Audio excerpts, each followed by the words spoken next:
I was able to get it uploaded now. Yeah, it might have been when I was editing, so it could have blocked you or done something weird. Right.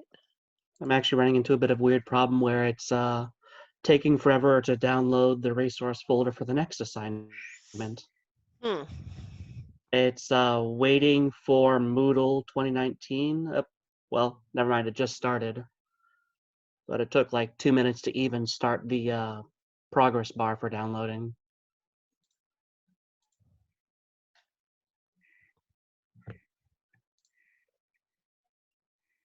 It's working though now. Yeah, got the resource files for the idle animation. Download. And let's see. Dylan, Elijah, Edward.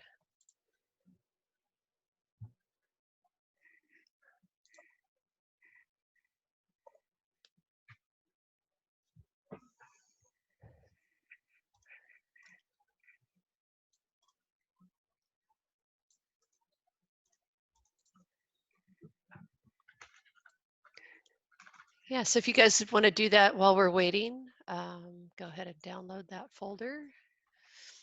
I just opened up weeks 10, 11, 12.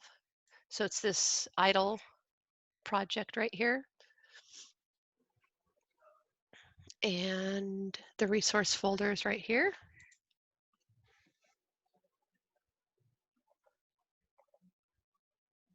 So just go ahead and download that.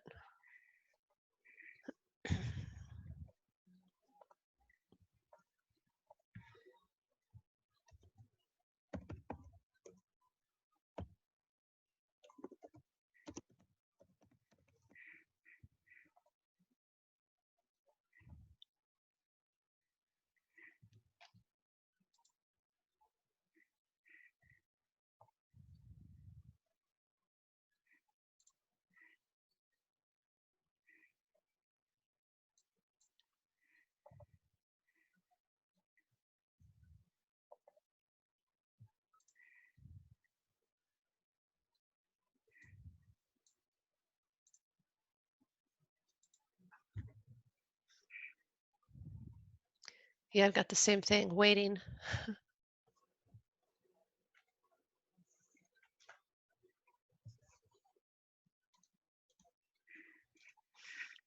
Everybody's using titanium now. Stressing the servers. Mm-hmm. And this is peak class time as well. Right, yeah, afternoon on a Wednesday is peak hour. Yes, it might take a little bit, so hopefully that'll download in the background. Let me turn editing off here. There we go.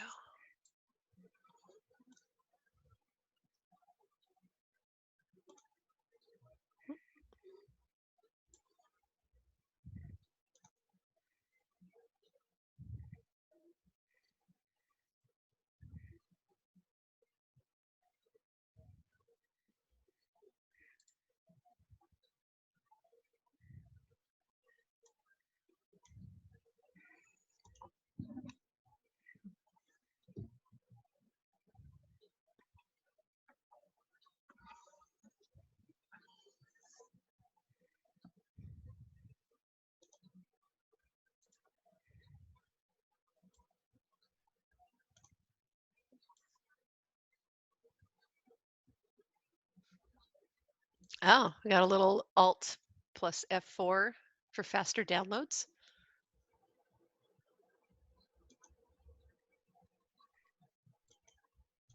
All right, so it looks like it just hangs for a little bit there. It's a pretty large file. It's got 2 characters plus their textures in there.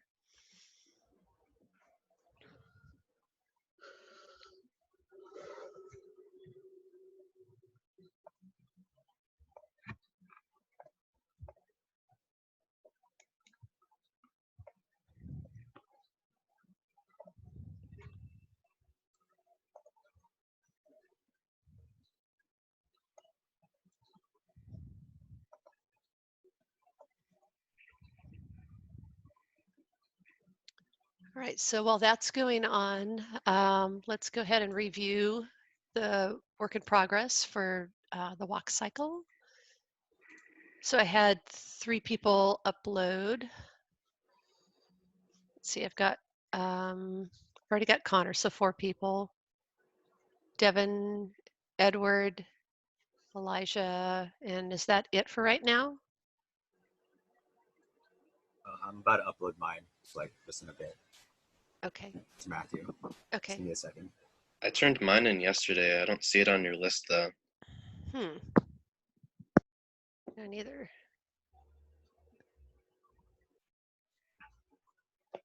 And you used the link that was there? Yeah, it should be under Kai Curry, under K.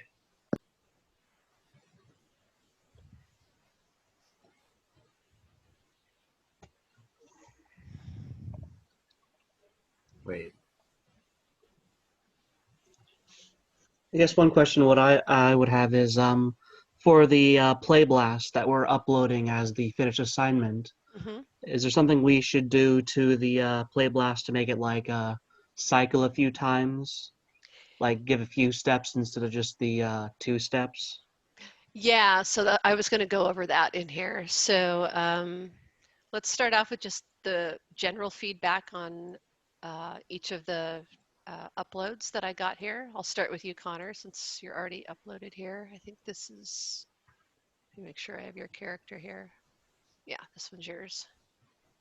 Yeah, so I uploaded my walk cycle to 255B. That Dropbox. I think it's a shared Dropbox. I think you guys have the same link. Let me double check. All right, then I'll try uploading again.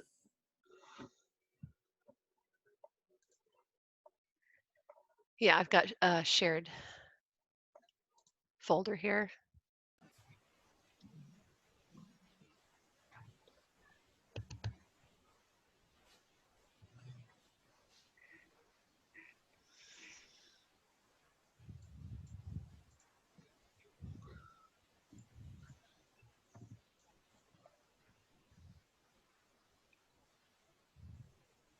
All right, so. All right, I re-uploaded it and it says that you should have gotten it. Okay. I also just uploaded my whip. This is Matthew.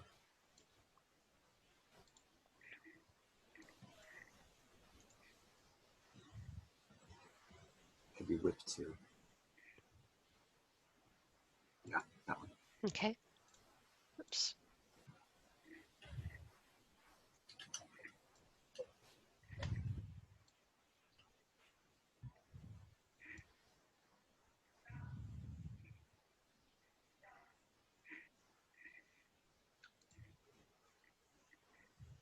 Okay, so let's start here and let's just play this.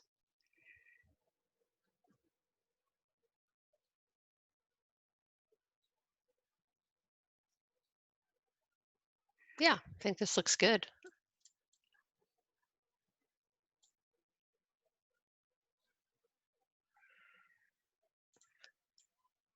Do you have any specific questions about it, Connor? Like everything looks good to me here. Okay.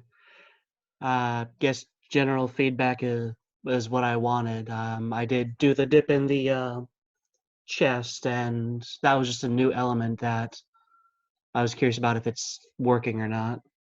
This one here? Yeah. Yeah, I think it adds some weight to the character. All right. Mm-hmm.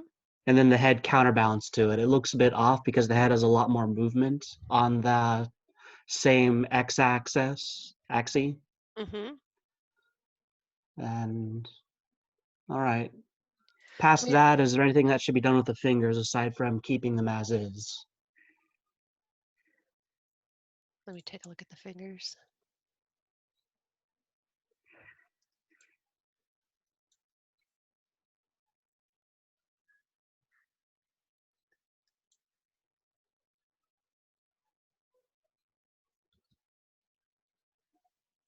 Because there's nothing done to the fingers at the moment aside from they're in a fist and they're staying that way. Yeah, I think you could probably either you know, probably just keep him that way since he's walking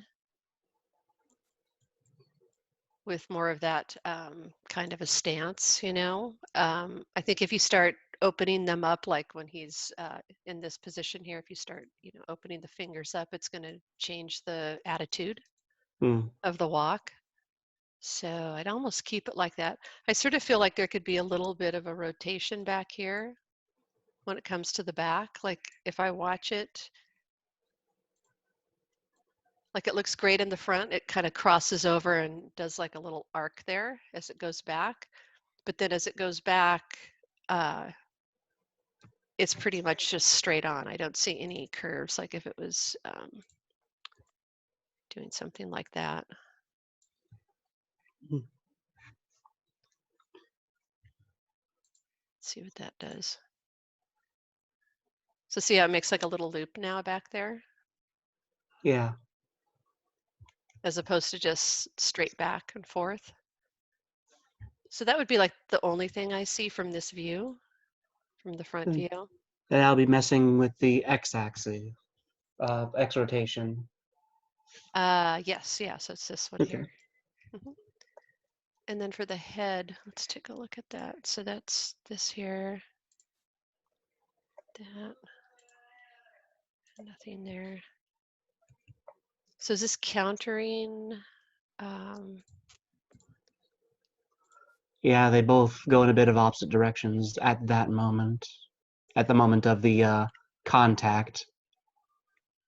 Actually, just a bit after.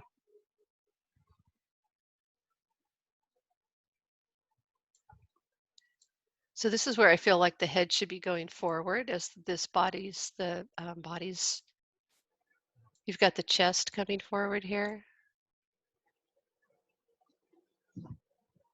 And then a couple frames later, I'd want to see the head kind of following forward like that. So I think maybe it's just delayed a little bit, like, see what happens if we move that there.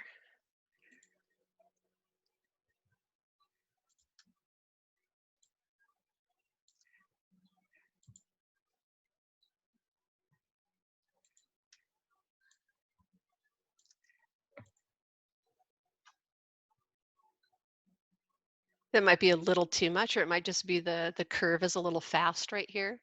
Yeah, that has a more of a I'm bobbing to music Mhm. while I'm walking attitude rather than Got my it. weight hits the ground attitude. Yeah, I think it was just happening too late. Like it was countering the body movement instead of following this action right here. So just by, I think I drug it back, what, 4 frames? I think it was on 27. This keyframe here was on 27 and I pulled it back to here. I just slid the whole curve back. Okay. So now it's like he hits the ground, his chest comes forward with the weight, and then his head follows the chest.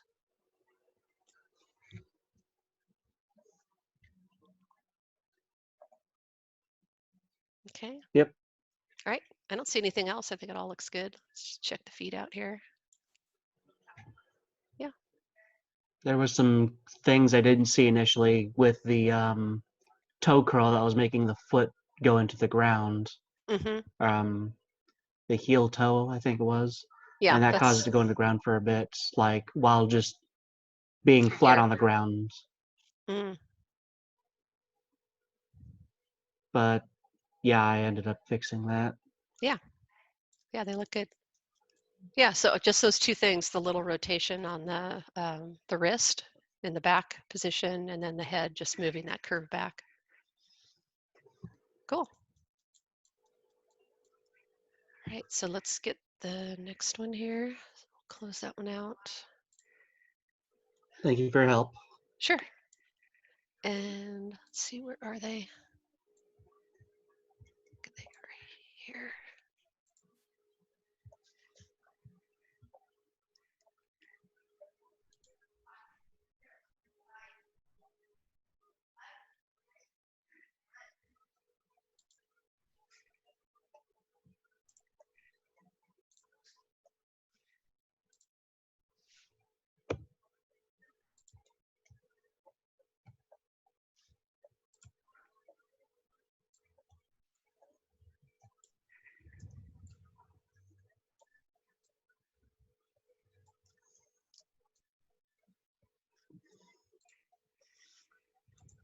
Okay.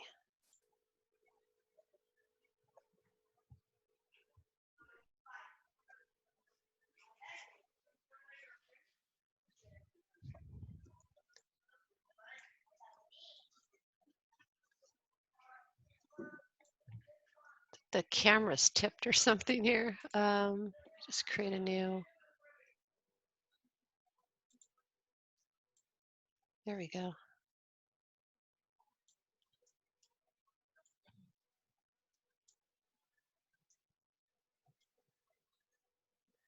So he almost looks like he's in between a walk and a run, like he's sort of lifting off the ground a bit.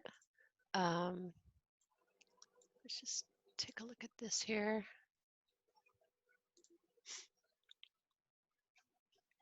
Yeah, so just a little cleanup on the curves here. Just double check that they are all, so right now they're all non-weighted. So you want to make them weighted tangents. And then for this one here, where he's going up and down. So see how it's got some of this right here creating hesitation. I would just take some of this out here. And see here. That's fine. So this one is there. I think I may have taken out one too many here. That one.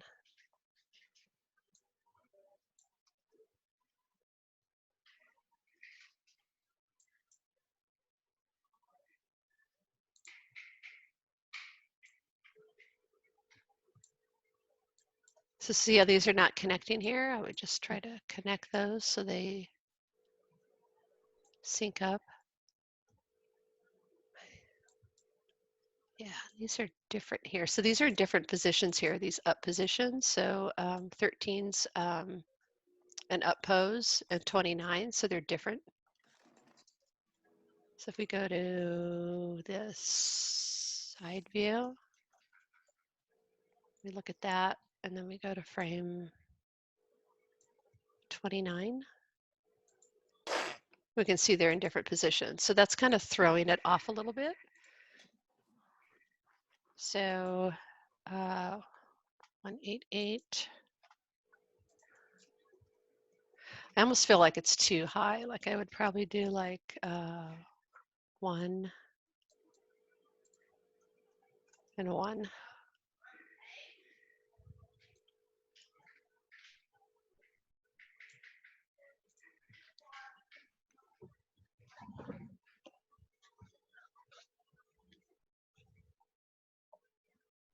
Yeah, so something more like that. So he's not going quite as high.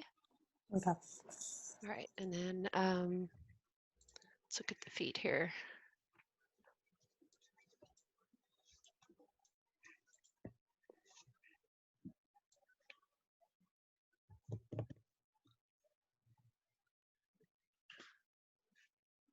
Yeah, he's also not touching the ground, so that's kind of why he feels like he's sort of floaty.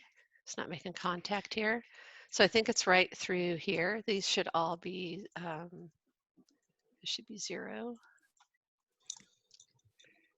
And then this should be flat, this tangent. And then this also needs to be 0.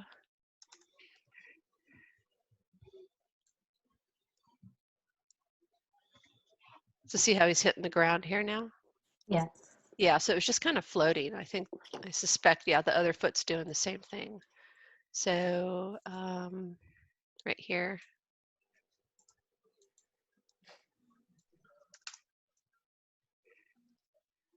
And then this is kind of creating a little hesitation. So I would maybe do that.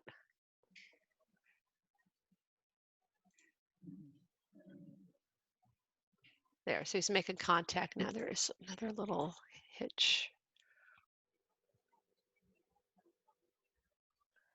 Right there. Yeah, that's actually an area that I've been struggling with. Let's see. So it's not that.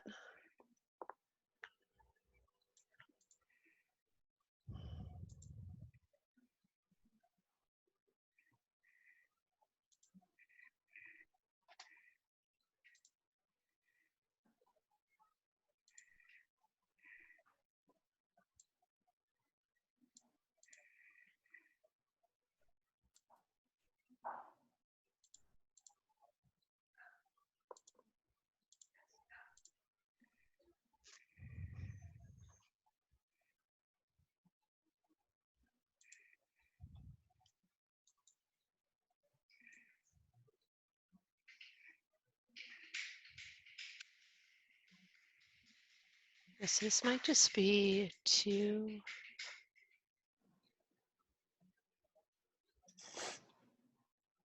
I think it just needs to get pushed down into the floor a little bit like that. Okay. And so that's your starting frame. So this one's got to change here.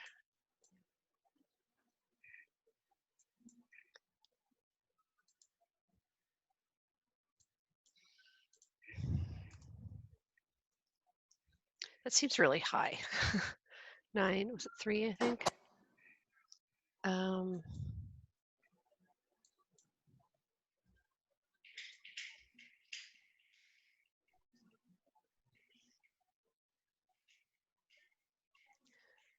think what it might be is this number is getting really high, like I'm pushing it into the ground pretty far because it's, this might be too high off the ground.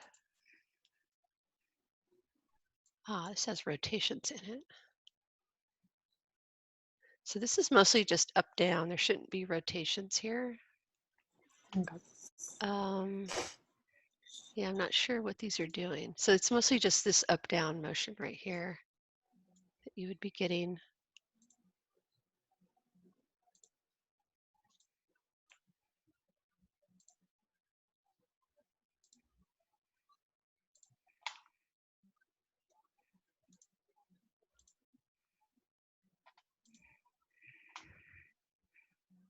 Okay, there's that. That. So this.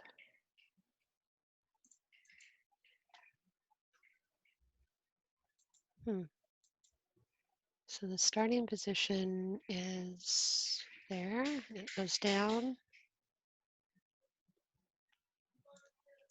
Just wondering if these are too high.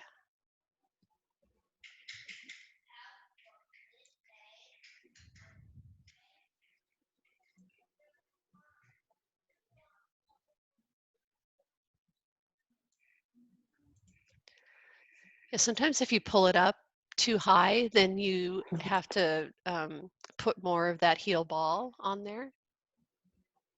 Okay.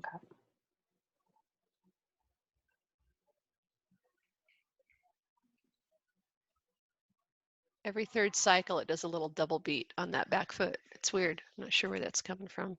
Should be the same. Oh, it's repeating out to here. So just repeat it like that. Uh-oh, don't crash.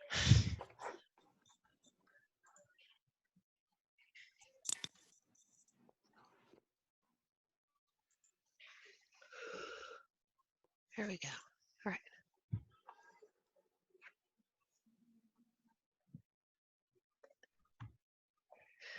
Yeah, so check those. And then the other thing, let's see what's going on with the rotations here.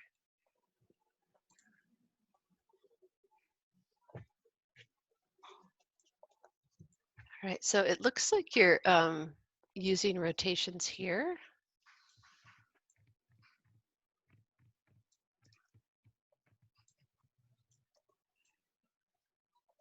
So see when you rotate it, the whole upper body moves.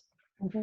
It's an FK, whereas this one right here, the hip, which you do have animation on, it's almost like you've got double the animation going on, or maybe you're countering it.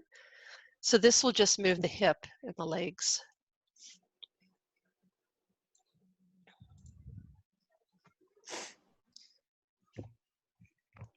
And I would say just, clean this curve up a little bit more to make it more identical. Okay. So here and here, like 13 and 25 should be the same. Mhm. Okay. And then see what happens if you take off these other rotations here like this and that. See what happens.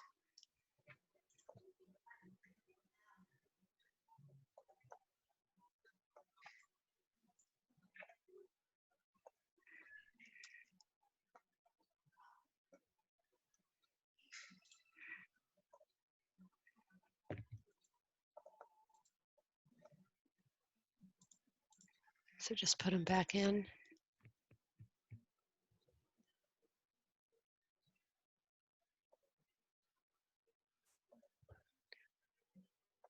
Yeah, I think it's like countering or something on the hips.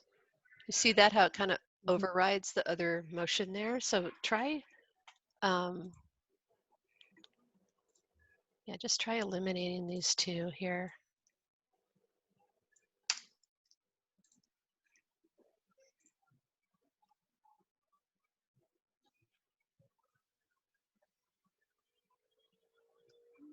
Yeah, I think it smooths it out a little bit. Okay.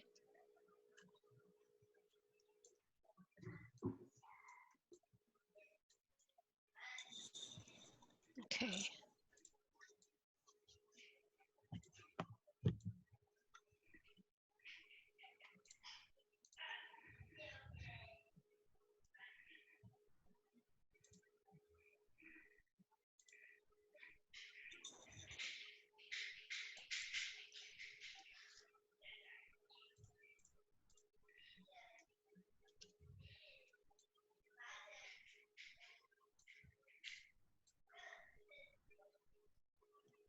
So is that the kind of the roll in, I think, right there?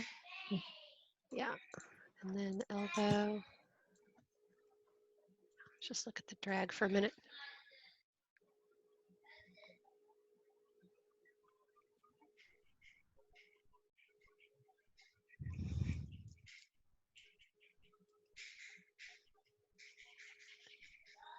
He sort of feels like he's pushing his arms along instead of them being kind of trailing behind, like dragging behind his shoulder motion.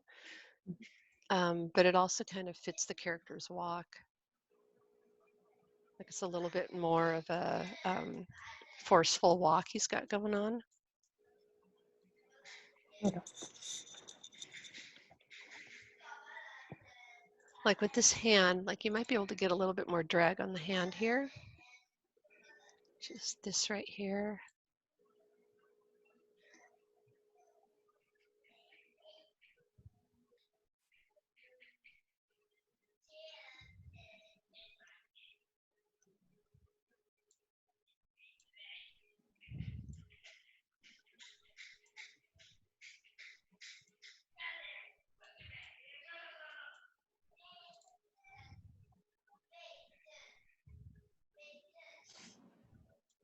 So from here,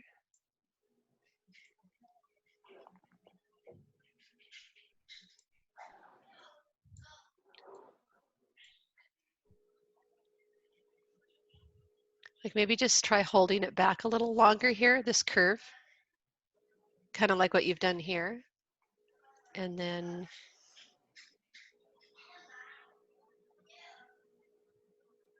it will drag behind a little bit.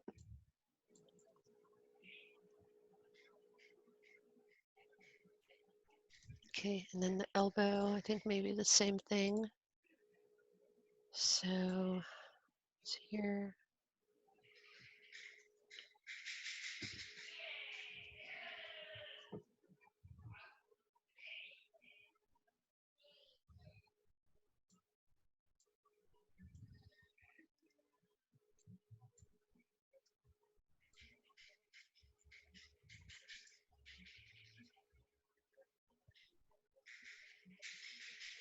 So just straighten them out a little bit more. Okay. Mhm. All right. Yeah, and then he's got his head kind of doing his little bebop thing here, so I think that's fine. I mean, he is definitely looking up. What's this rotation here?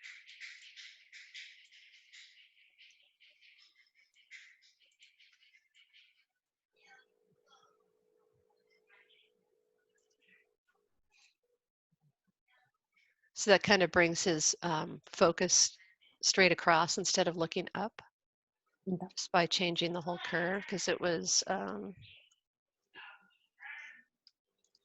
down here. So see how he's looking more like this way as opposed to, whoops, wrong key. That. Okay. All right. Mhm. Okay, so that's kind of all I see right there. The one thing you could do is maybe add a little bit of motion on the fingers. So there's a little bit of change with those. Like maybe when he, the hand comes forward here, there could be a curve.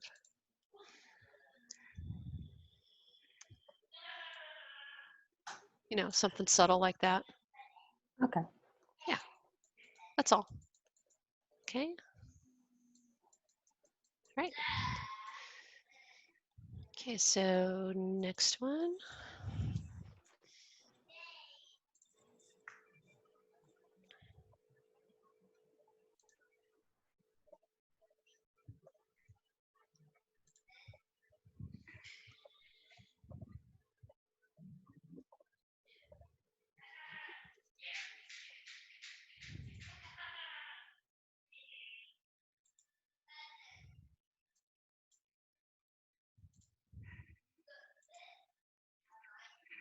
I uploaded mine a little bit again too, if we have time today.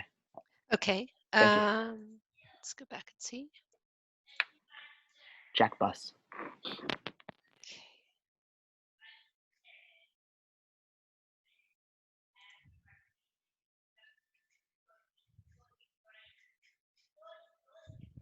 Right.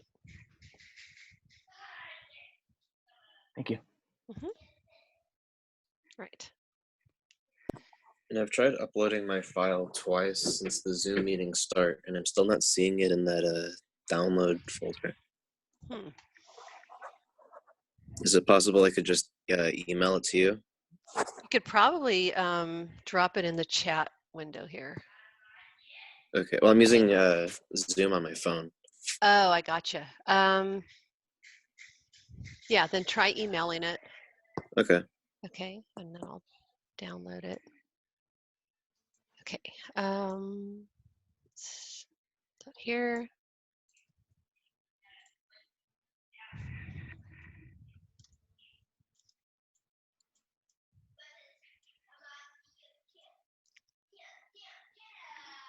Am I on the right one here? I think so.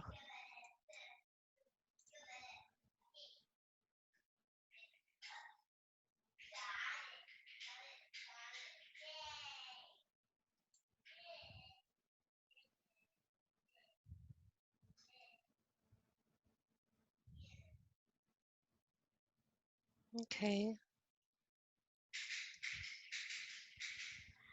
So I feel like there's a little kind of stiffness maybe. I think it's coming from the spine. Yeah, I'm working. I was working on that right now. Okay. Yeah, Yeah, I but see the Y rotation here, mhm. but I feel like it needs that the X a little bit just to give a sense of weight. So it should be doing this with the steps.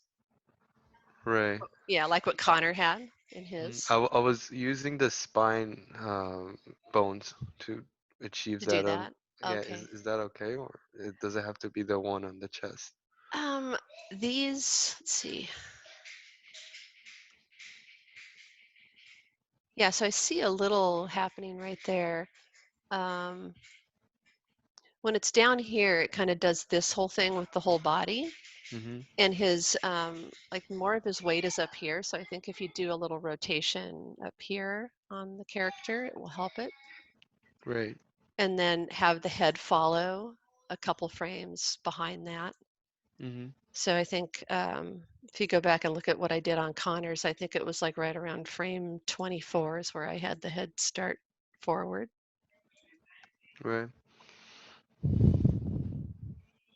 So I think 22 is where the chest can start rotating forward here. And then a couple frames, the head follows. I Okay. see. Yeah, so here's the down pose right here on 21 Mm-hmm. or 9, or sorry, 5. So that's the weight coming down. So like 2 frames after that, you could have the chest rotate forward like that. And then 2 frames forward, have the head do the same thing. Ooh, I just went way up there. It's got some other animation in there, but you can see a little bit of the head coming forward. And then, you know, you can push that a little bit more if you want to do that.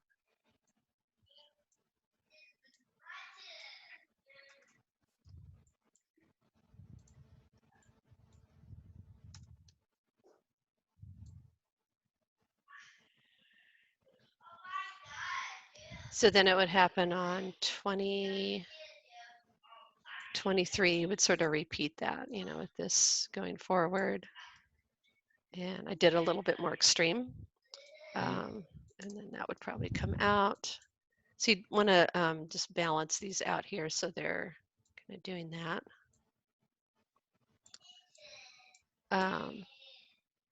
You do something like this if you want it more smooth and even, or you can look at Connor's curves, like he has it more abrupt as the character's body is following through on the down Right. pose. He's got a more a sharper curve right here, so it's accelerating, and then as it leans back, it has more of a soft curve. And that's sort of how that would work with that much weight. Like it would, as the body's coming forward, there would be a faster motion than the recovery of it coming back up. I see. Yeah, and then you could repeat that here with the head. So I think that would be the down right there. And yeah, so it would be more of a curve like that. And then these you'd want to probably flatten out.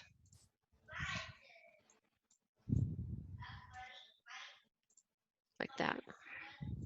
So I don't have them quite the same, but kind of get the idea here. And then this could maybe do something more like that.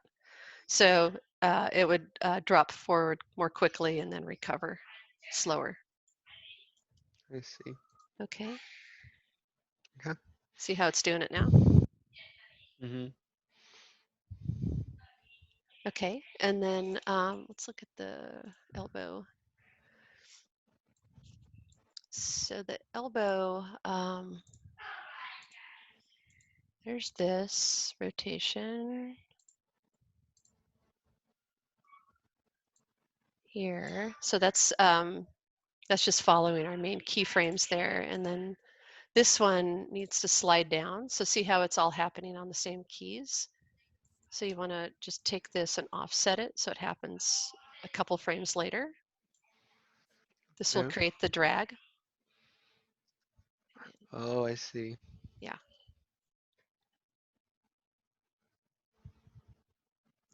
So like this is like a pendulum. So the main action on the arm swinging is happening from here, actually from the clavicles. So you could animate the clavicles too.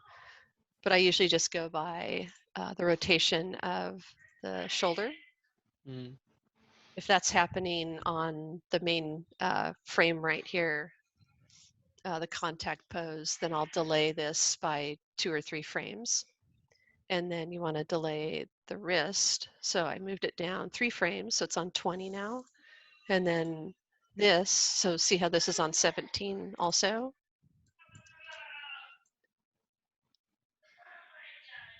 So you do something like that. So see how it's following behind now? Yeah, it looks more natural. Yeah. Otherwise, they're all kind of moving together and it's more robotic. It doesn't have a sense of weight to it. So I think that'll help the overall kind of sense of weight of doing those things. Yeah. Yeah, and then let me look at the side to side here. So you've also animated something else here. So side to side, up and down.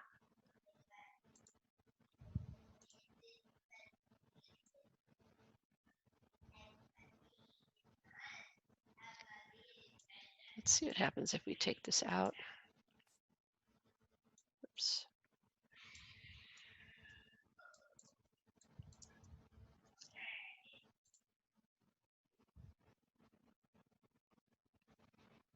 So the hip is not moving left and right. It's just static. Yeah, I think it needs to have more of a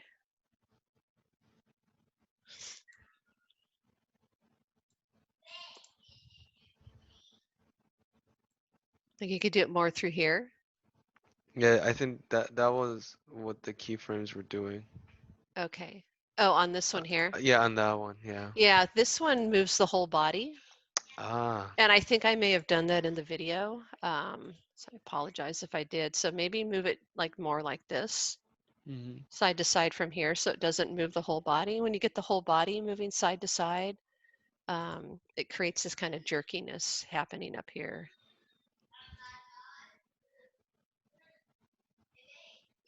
So that looks smoother to me. And then maybe just do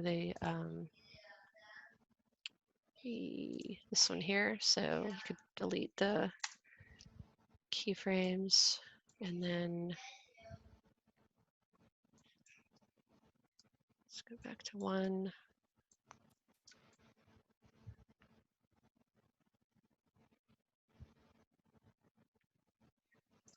So what is that? 4, 6.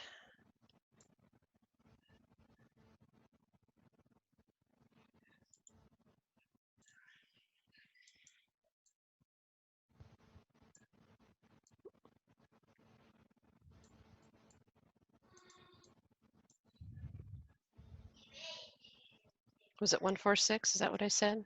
Doesn't feel right. Or 1, 6, 4. 1, 6, 4. Dyslexic here.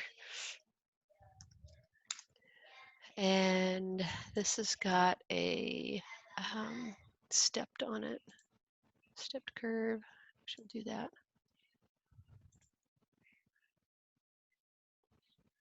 Because see how it's moving side to side, but the whole body isn't doing it. Yeah. Yeah, so you can try that. Yeah, and I think everything else is there too. So with the hands kind of going from this curved, which I really like, to here, I think maybe it's a little, like it's pushing a little too much doing that.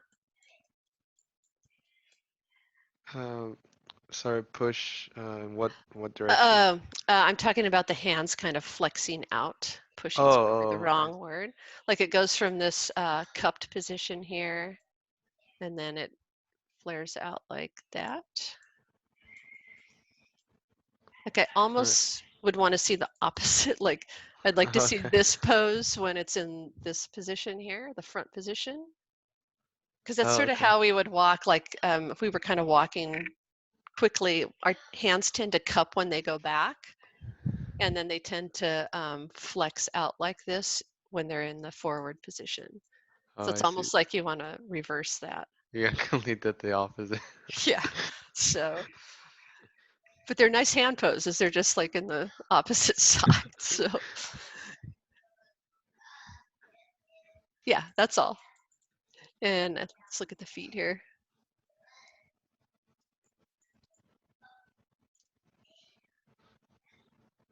Yeah, so you got the toes kind of going through the ground there, right there. Burp. Oh. Yeah, so that's just the that's what that toe up down does. It brings it up to the surface. So you just have to go through and key that. Whoops, grabbed the wrong one.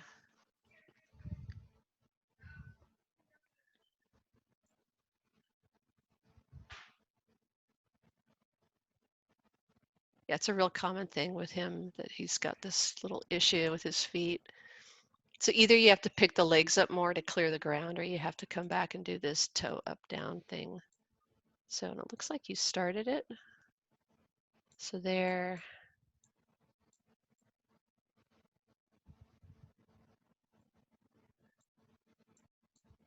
So can we just add a keyframe at 20 and then remove the two that are on these sides?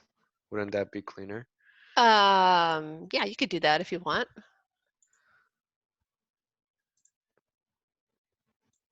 I think it's actually going to need some more here, but yeah, you could do this. And then it's going to be like right here, it's still going through the ground. So then you might want to do that.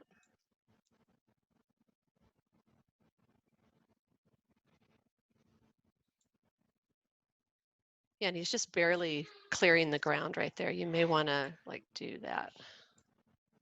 Just pull it up a tiny bit. Like you've got a little, I think you had some translate there. Yeah, you have a little translate right here. Right here. So it might just need be another keyframe right there.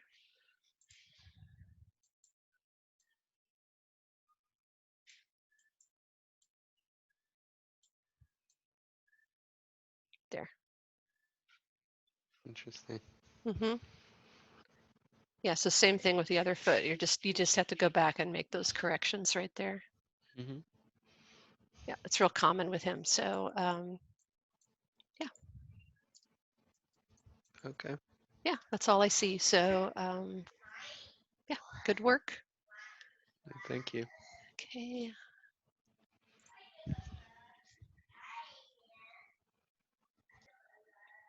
All right, and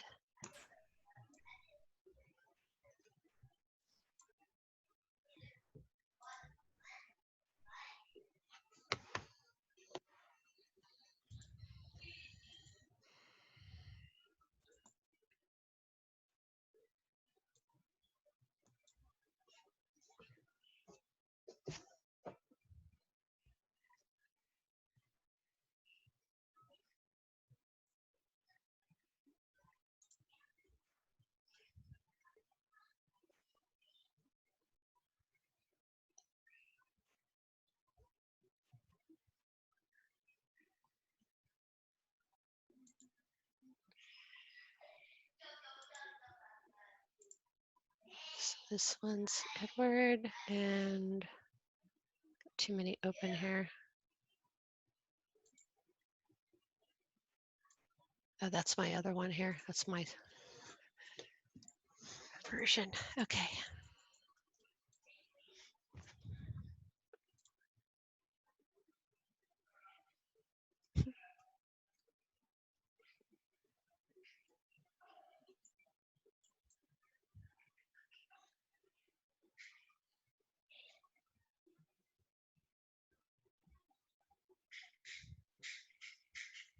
Yeah, I like him leaning back like that, and his arms are swinging nicely. I feel like there's sort of a disconnect with his lower body, though. Let's see what's going on. So there's the up down.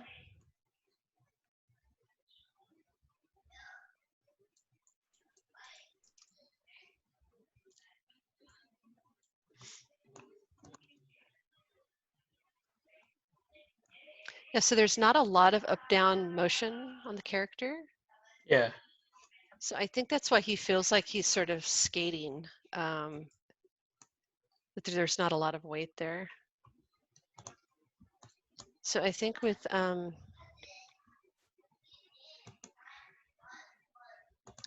also right here, he's staying up on his toes.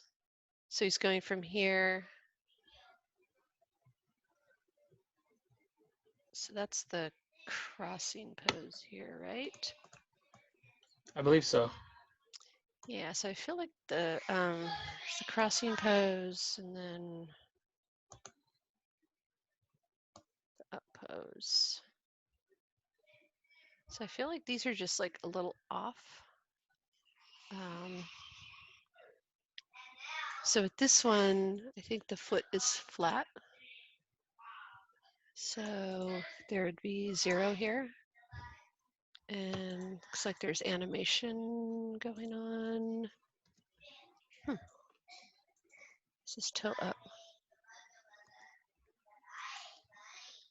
You said the heel ball would be 0 on that pose? Yeah, I think so. I think he's flat on his foot here. Oh, I'm seeing this curve here too. Okay, let's look at, okay, so there is some stuff here.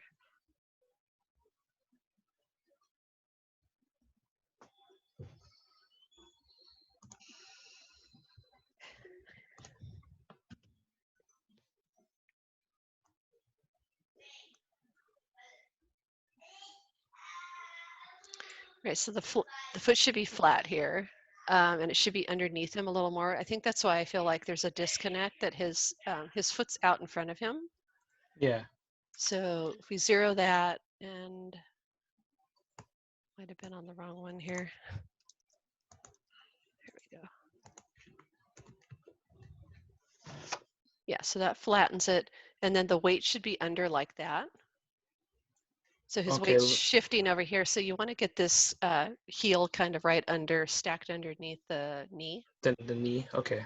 Yeah, so that will give a sense that the weight is shifting over here. And when it's out in front like this, it makes him feel like his feet are disconnected, like he's sort of floating. Yeah. Yeah, so do that. And then let's look at these different. That's a little suspicious right there. That's, let's see what's going on there. Actually, it's kind of working. I mean, it's going through the ground just a little bit right there. And then let's go back to heel ball.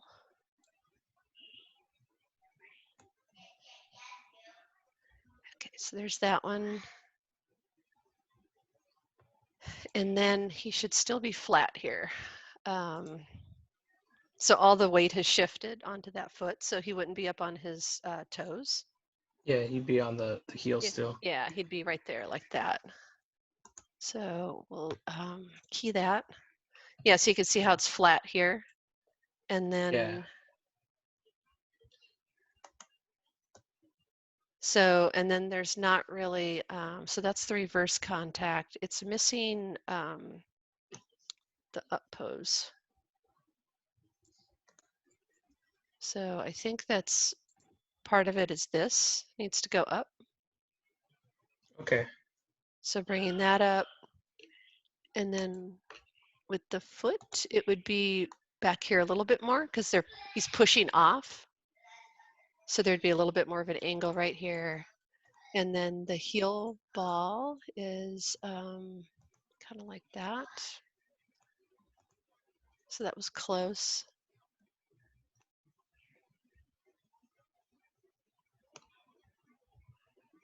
And then see how this front leg is getting it straight before it's hitting the ground? Yeah. It should still, I think it's extending out too far.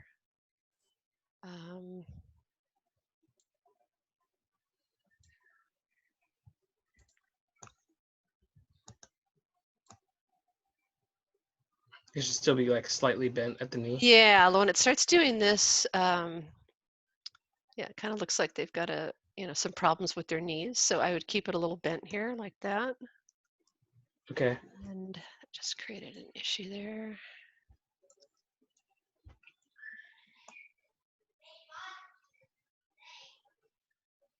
Yeah, so that's feeling better.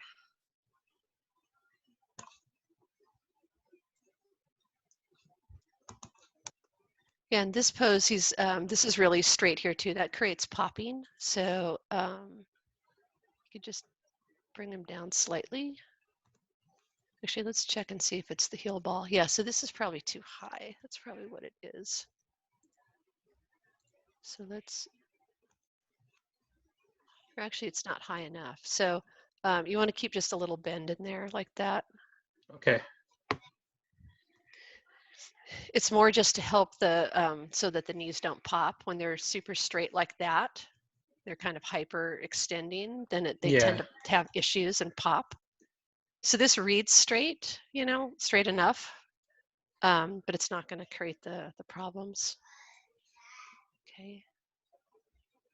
Yeah, so I think that'll help once you copy that information over to the other side.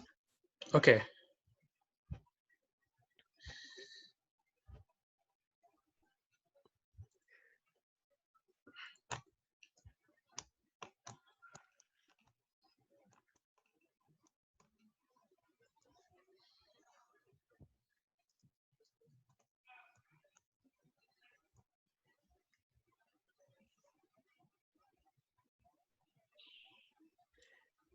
Just looking at that leg there. Oh, so it's got just some weirdness going on here. Okay. I just gotta flatten them out, or just delete Yeah. them. Yeah, you can delete them. It's got this other like loop-de-loo thing going on right here. So it's coming from here. So just check that out. Would I delete the one at, what is that, 34? Probably. But this is still like, see how the tangents are like way out like that? Sometimes you can just Yeah. grab the whole curve and just do that, and it will Okay. fix the tangents, and then you can Which button was that again? I'm sorry. this one right here, it's spline or Oh, auto the spline. tangents. Okay. Yeah, just grab it, do that. Okay.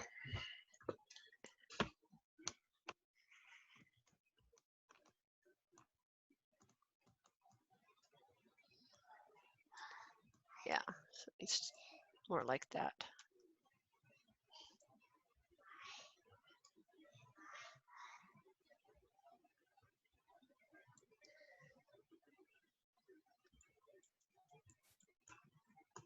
Yeah, so there's still a little space right there. I'm not sure where that's coming from. Maybe here. It might need to be zeroed out right there to get the, actually, no, it goes up.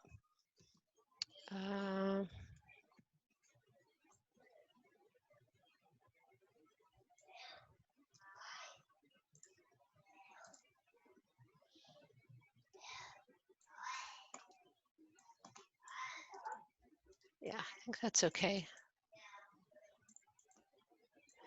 Yeah, so just kind of go through and check some of the key poses. I feel like some of the keyframes are missing. And then what is that? That is,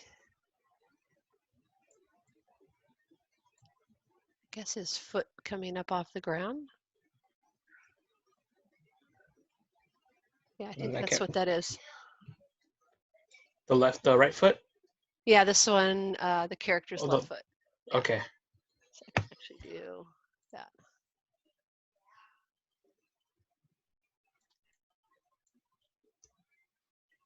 So I just delete that, or is that the? No, that's what's I think helping to let's see what it's doing. Oh, that's like the rotation. Yeah, there's a rotation there to get the foot up off the ground. And just turn that off. But if you kind of look at your other tangents, there's just kind of some other things in there, like, saw another one. Like this. Oh, like right there. Yeah. Yeah, just, you know, just kind of be careful where it's going one direction and then quickly changing. Would you use the spline tool again to do that, to fix it? Or the? So I think that's keeping the foot from rotating down into the ground. I think that's what you're doing there. So it's, I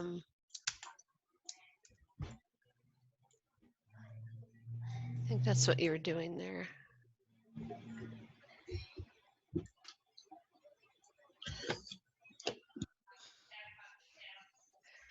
Yeah, and just the other thing. So see how he picks his foot up here? It kind of just goes straight up in the air Okay. and then goes forward. So usually there's some kind of a rotation back of Arc. the foot.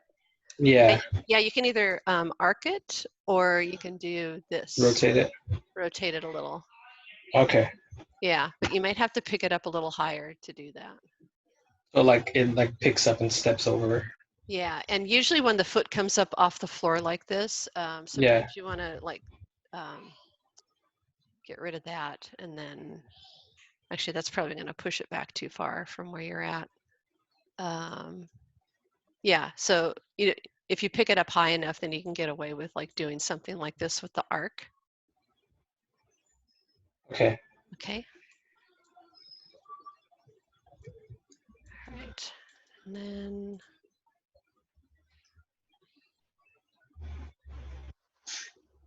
let's just check the arms here.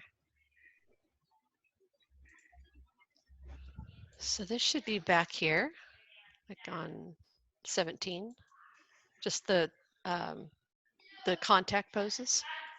Okay. And then this should be 20 is good.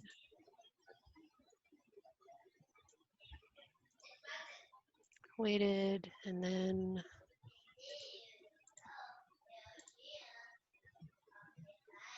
so I'd probably take all of these and yeah, so you already went 2 frames down. So let's take a look at that. Yeah, so that just helps the elbow now. So it's separate, it's on a separate key than the shoulder rotation. So you said move the shoulder rotation back to 17? Yeah, so that one could just be with the contact poses here. So this one. Is it the shoulder or the clavicle? Or is it the one I right kind under of, oh yeah, the clavicle is delayed. So you want the clavicle also just back here. Okay, so the top two, the shoulder and the clavicle, should Yeah, be they at like can just be 17. on 17. Okay. Those are the contact poses. And then this one is 3 frames down. And then you could take the wrist and maybe, oops, The wrist back a little bit. maybe just go one more. Oh, okay. So that way it like follows like a wave almost. Yeah. Okay. And then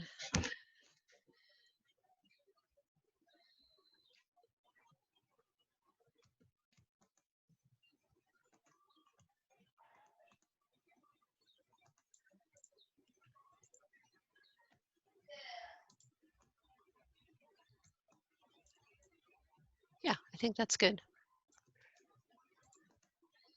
And then same thing too, if you want to put like a little animation on the hands just to change them, like maybe cup them a little bit in the back. When they're going back. Yeah. Okay. Or here you could like, because he's kind of got his chest back here. It's real confident. So maybe take these and, oops, do something like that.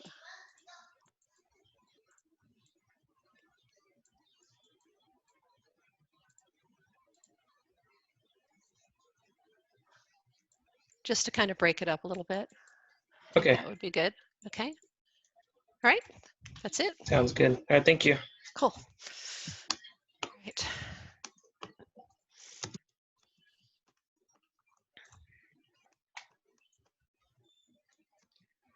All right, Matthew. I've actually been working on it, so Oh, okay. so I'm going to upload like the newest one I have, just so like you're not going over stuff for fix. Okay. Is anybody else doing that where you're following along and updating as we go? Ooh. Oh yeah. There's a tiger in here. Yeah. Yeah, I did not have any side-to-side movement for my character's body with the steps, so I added that, and that caused ripple effects in some areas on the feet that I needed to fix. Okay. So I uploaded my newest one now. Are you animating this character? Yeah, I'm animating that one. Okay. I felt brave. All right. It may have been a mistake, but you know, live and you learn. Yeah, should be number 3.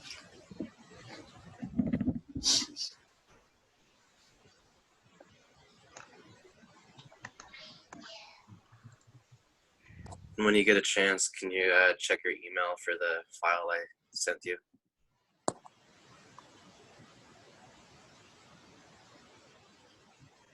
Right here? Is this it? Yeah, that's it. Cool. Get that.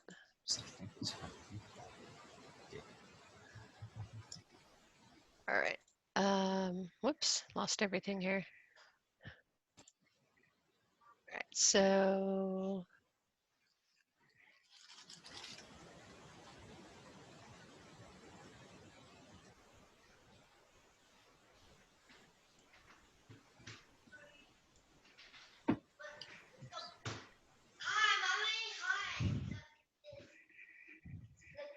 hang on just a minute. I got my kid interrupting.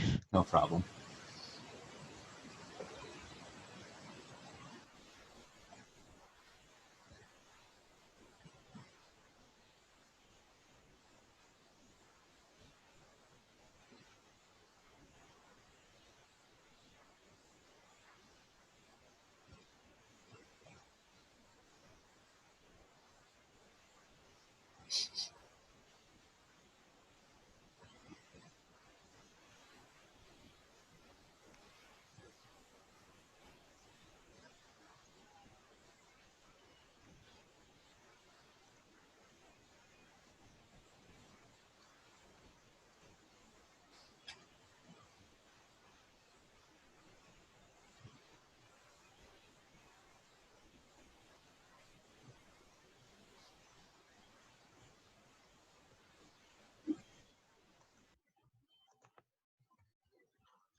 All right, is everybody still there? Yeah, I'm alive. Okay, yeah, my sitter left and I now have a kid running around the house. Okay, all right. Just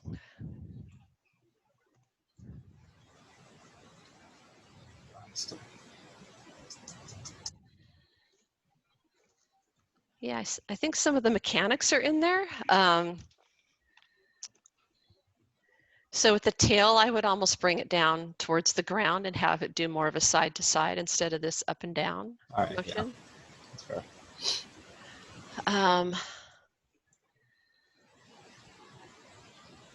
So let's go to 5 here.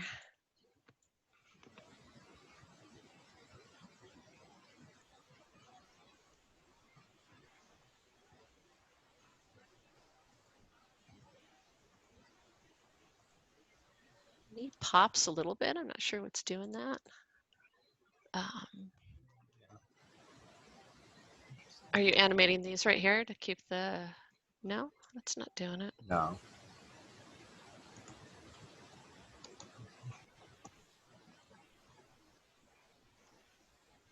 Maybe I just moved it too far up, so it just like hyperextends, like the hips. Oh, that might be it. Yeah, I don't know this rig very well, like That's all the different controls. Yeah, there's a lot. So there's a heel, there's toe. Yeah. Yeah. I didn't realize those controllers were on there, so I clicked the like actual icons for them instead of the main one. Oh, so that you did this instead? Yeah, I like rotated like because like the other controllers you could rotate, but I didn't realize there was a main controller for that until like really late. So if I clicked like the heel icon and like the toe icon, I rotated those instead. Yeah, this is your foot control here for, that's Yeah. really slow on my computer. So I think that's maybe what's looking a little funny. Because the feet don't roll back after they come to the the back position here before they transition forward. So there's not really a sense of pushing off here. So I sort of feel like he's kind of crouched down here and well, there's the push off. Maybe But he just sort of like comes back down. Yeah.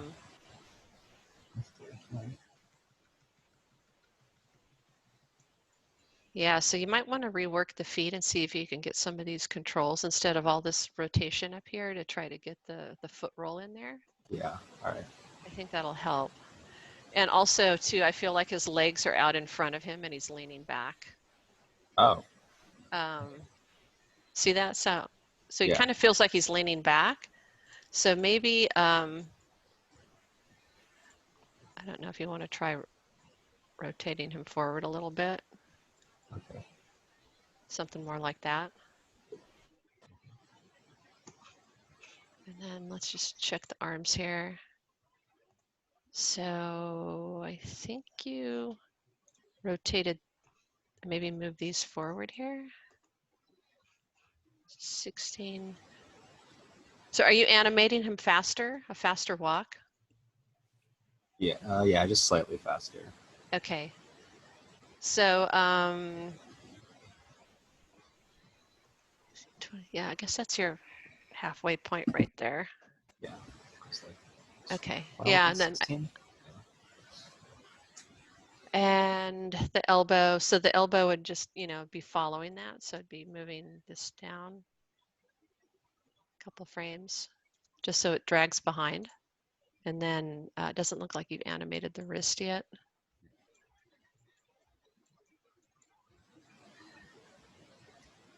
Yeah, and then this would be another important one too for the weight. Just like the beefy character, there would be some kind of motion this way with the weight and then motion this way for him walking. Okay. And yeah, it looks like you still need to animate the head too. So I would just kind of refer back to the video that I did for Connor in the beginning, where I kind of went through the head bob versus the chest bob. So this is the X rotation forward for the weight to get that in there. I actually did animate the head slightly. It's the controller just like under the head, but yeah. I should Oh, probably okay. just, yeah. Um, Like the little circle around, sort of like the neck area. That one. This one? No. No. It's like right next to the head. So it sort of like goes around the neck, like a circular one. That one? Yeah, that's the one. I like animated a little. I gotcha. Yeah, Yeah. so it's right on time with the keyframes with the contact poses, so they just need to be offset, I think. Okay. So like more down in here. Okay. Okay. All right.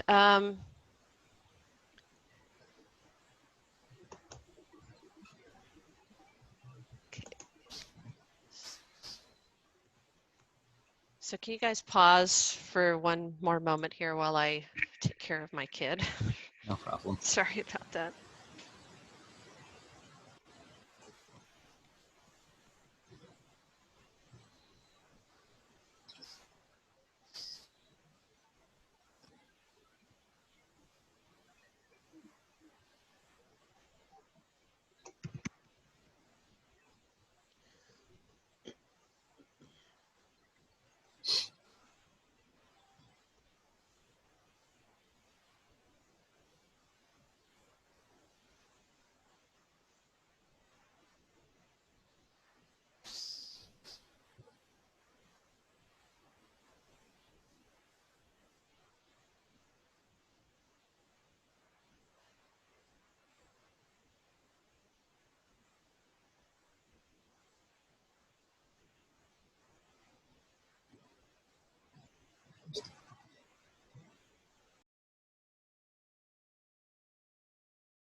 right, I'm back here. Sorry about that. No problems.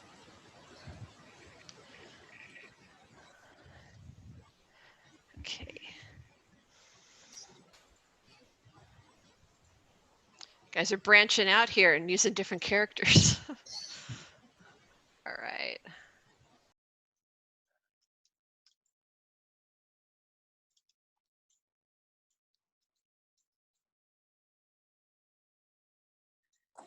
Yeah, if you go to another frame, the legs fix themselves. I don't Oh, know okay. why noise previews like that.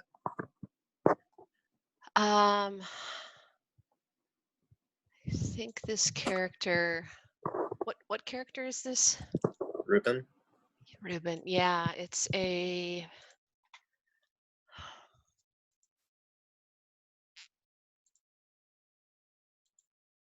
you have to go to DG, I think. Why is that? I am not sure. I think it's just old. Okay. I also used this character, so that's interesting. What does DG mean? What does that change? I can't remember right now. Okay. So, All I just good. know there's this character, and I think there's one other one that does this, another female character that gets used a lot that has that issue. Interesting. This is also on 25 frames per second. So I don't know if that like messes anything up. And turn that off, that off. Okay. So it's definitely not going to play at real time here.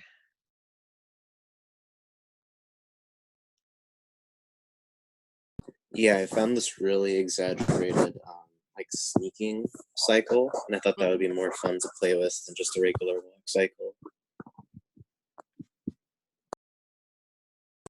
But also, it's going incredibly slow in this playback. Yeah. Controls.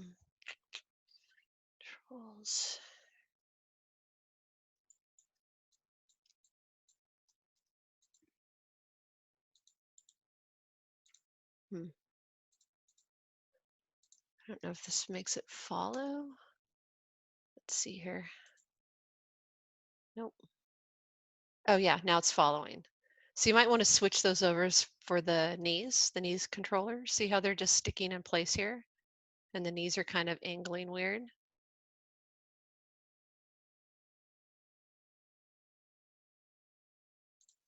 Yeah, I probably need to do a play blast here. And hopefully it doesn't crash.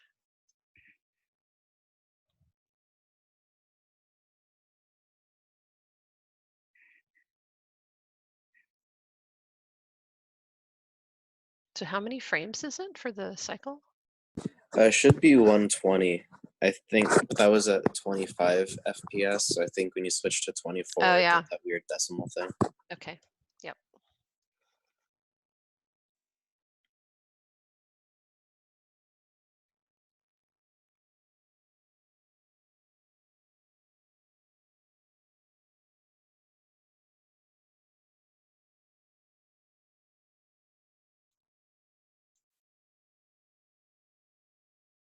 This is also playing slow.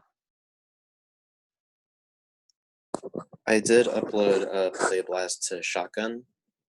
Okay, let's take a look at that. Maybe my computer's just getting bogged down here. I had the same problem with the Ruben rig. I animated a cycle with Beefy and it was fine. And then the same day I animated a cycle with the Ruben or Robin or however you say it. And it wouldn't play back at a consistent frame rate. It was really odd. So he and I could be having the same problem. Okay. On play blasting, it works fine, but it was just, playing back within Maya, it was always slow.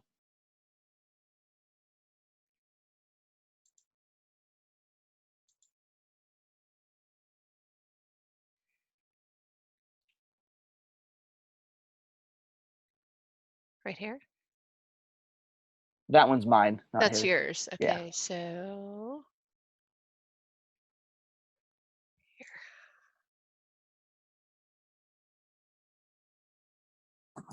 And since then, I fixed the head so it doesn't lurch back as far, but everything else should still be the same. Okay, but I mean, it is moving really slow for a, I guess it's a sneak more than anything. Yeah. Yeah.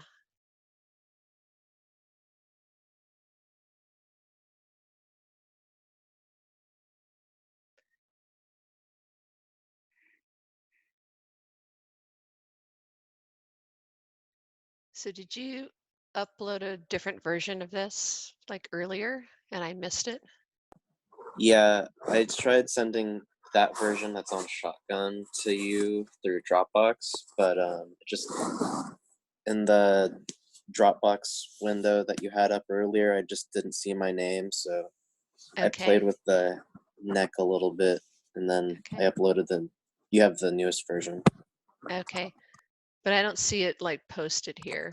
Oh, It's like my, not on Shotgun. No. okay.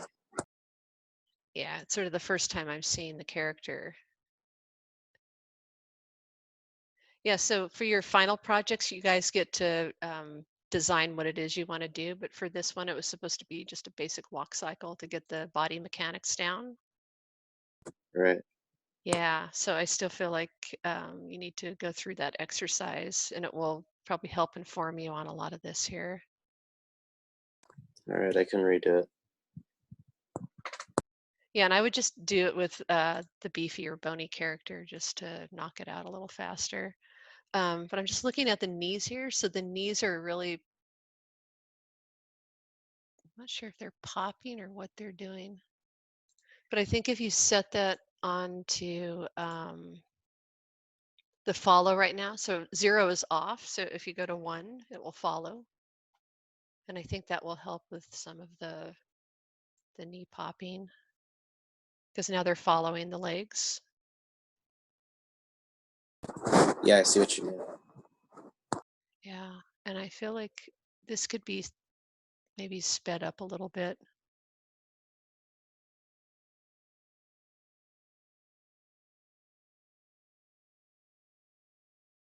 Yeah, if you have your reference footage too, like post the link or whatever out on Shotgun. So take Okay. a look at it.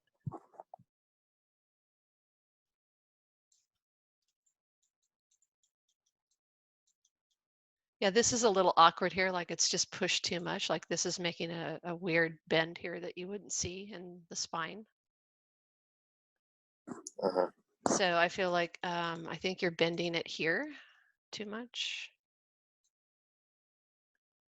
Like it could be more in this range here. And the bend should probably start back here. Does this one not bend? It's this one. But I actually just emailed you the picture I was using for reference. Okay. Yeah, so try to get more of an arc like this here. And then the head is the one that can kind of tip back like that. Like it's got a really big head, so you want to see a lot of like weight happening with the head dragging behind and then falling forward after the body is stepping down. So as opposed to doing that with it, like this is like not natural looking, this crease right here. Yeah. Yeah, so just bring it back here and then see how it's straight right here. Like you would want to see more of a curve here. If you could look at the reference picture, I think you could understand why it looks so crazy. You just put it in email. Oh, email.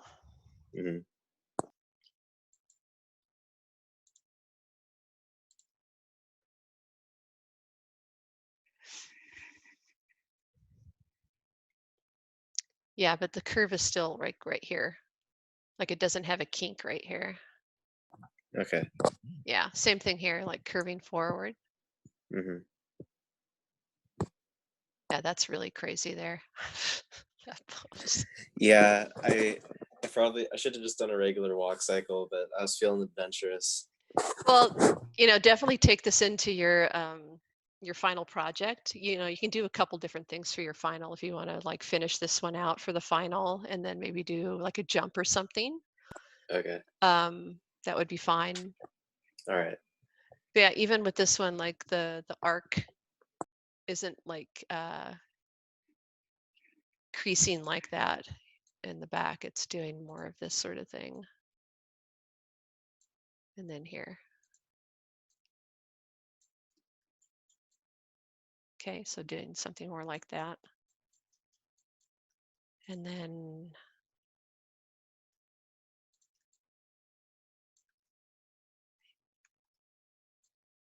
yeah, there almost needs to be like some hip motion here too. Actually, I think it's the other way.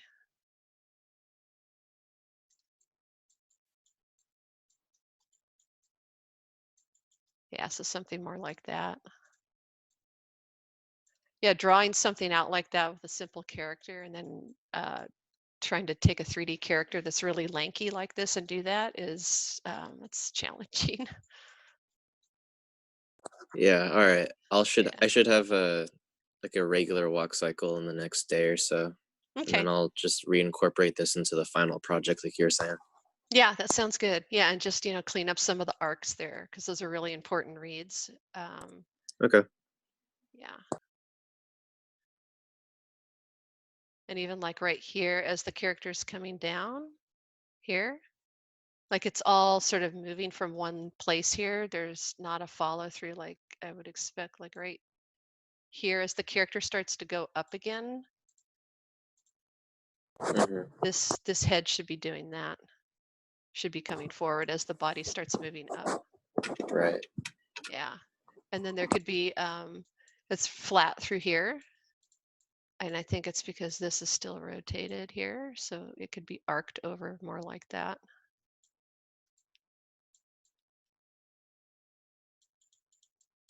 Yeah, you're really going to have to pay attention to the arcs here on the spine. And then the weight of the head. Okay. All right, so we'll move on to the next one. Oops.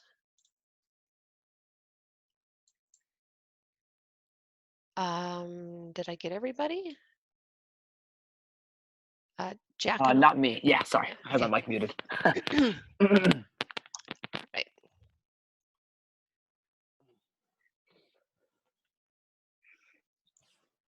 I also uploaded a bit of a last one with the side-to-side movement and the leg concerns, but yeah.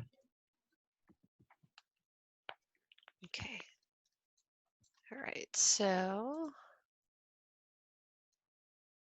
let's turn. Oh.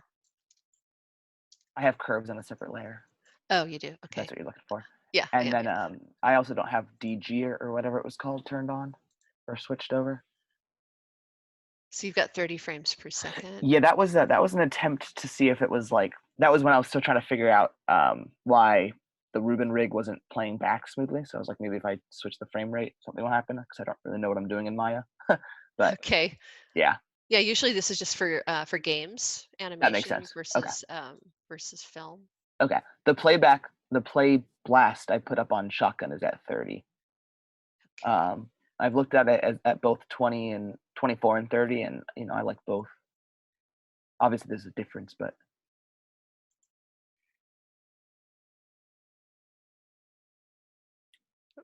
that would be it. Yeah.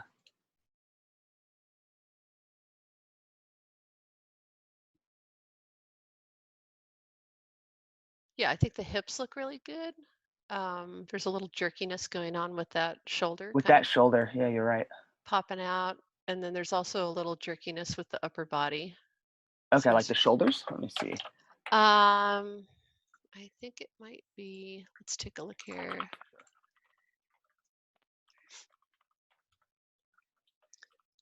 So this curve here looks like it's not quite connecting. Let me full screen you. I don't know what you're looking at there. I'm on the character's chest. Oh, okay. Okay. I'll have with to the Z rotation. Okay. Which is it's creating this motion here. Whoops. This motion, which is what I'm kind of seeing, and it's also like impacting the elbow. See that? Yeah, it is impacting the elbow. That could be what. 'Cause I was messing with the hands, specifically the translate X and translate Z, and I couldn't get that elbow to perfectly fix. I thought it was better than it is, but the chest makes What's sense. going on is you've got it in IK. The hands are in IK. So when you move the upper body, it's going to affect that chain. Oh, See how yeah. they're sticking there? So that's what's going on. Interesting. Yeah, so I think these, like this one's not connecting here. See that? Okay. It's creating So a flatten little, the curve, maybe. yeah, or just take them all and do that. Oh, okay. And some of these you may not need in Yeah. here, like this through here. Yeah, a lot of those curves I would have cleaned up, so it's interesting that I missed this one. I might have just skipped over it. And then same thing too, like it's almost a little too extreme, I think. Okay. Like instead of doing it from here, which is impacting the elbows, maybe have the head do more of a side to side. Okay. Okay. This thing here. Okay. Okay. So yeah, then the arms are kind of hard to evaluate because you can't really get overlapping action on here. How do you mean? I think Ruben is just cursed. So that's not doing anything. Yeah, that doesn't work at all. Yeah, so there's just this right here. So this is like when the character's pushing stuff or leaning on something, you would switch it into IK. Oh, whoops. Because this is your only control right here is this. Yeah, I thought it was interesting. You know, so because I worked with the beefy rig and I had a lot more control over the arms. And I just thought maybe, I don't know, maybe it's a different philosophy for rigging, but that makes sense. it's just a switch, and I'm looking for the switch on the character. So is it? It's an elbow joint. Yeah, that's the elbow to angle it.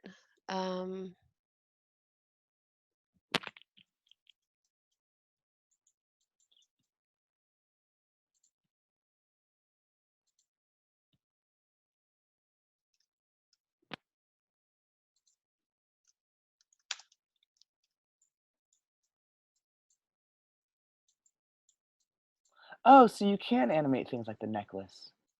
Oh, that's really cool. Yeah, oh, that's awesome. A lot of them are, that turned on all of the little headphones. Oh, fun. Things there. I was kind of bummed that I didn't have like any power to. Yeah, usually if you go down to these ones on the floor here, they'll have additional things here. So see, 0 is shut off. Yeah, it's just like so binary. Here's the hair controls. Oh, rad. On. Oh, that's so cool.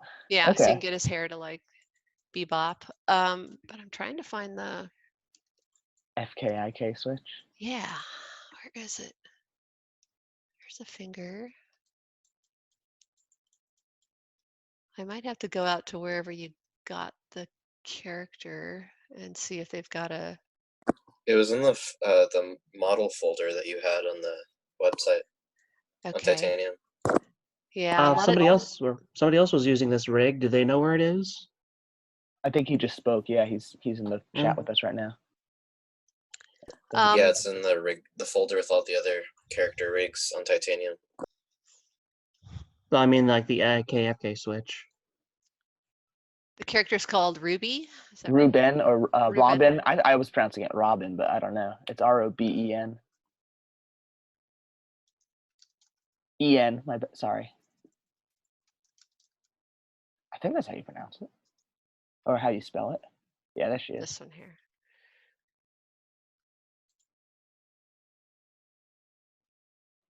No, not that Robin. The art station, maybe. That's probably somebody who's done it. Looking for there it is. So usually they will have a video. There it is. Oh, that's neat. Yeah, most riggers will make a how-to video and put it out on YouTube or something. Huh. So this looks like something more elaborate here. This looks like his modeling. Yeah, the modeling and rigging. So that's not it. Oh, it's a whole playlist that you're in. Oh, it is? Yeah, so you might scroll down the sidebar and find the right video.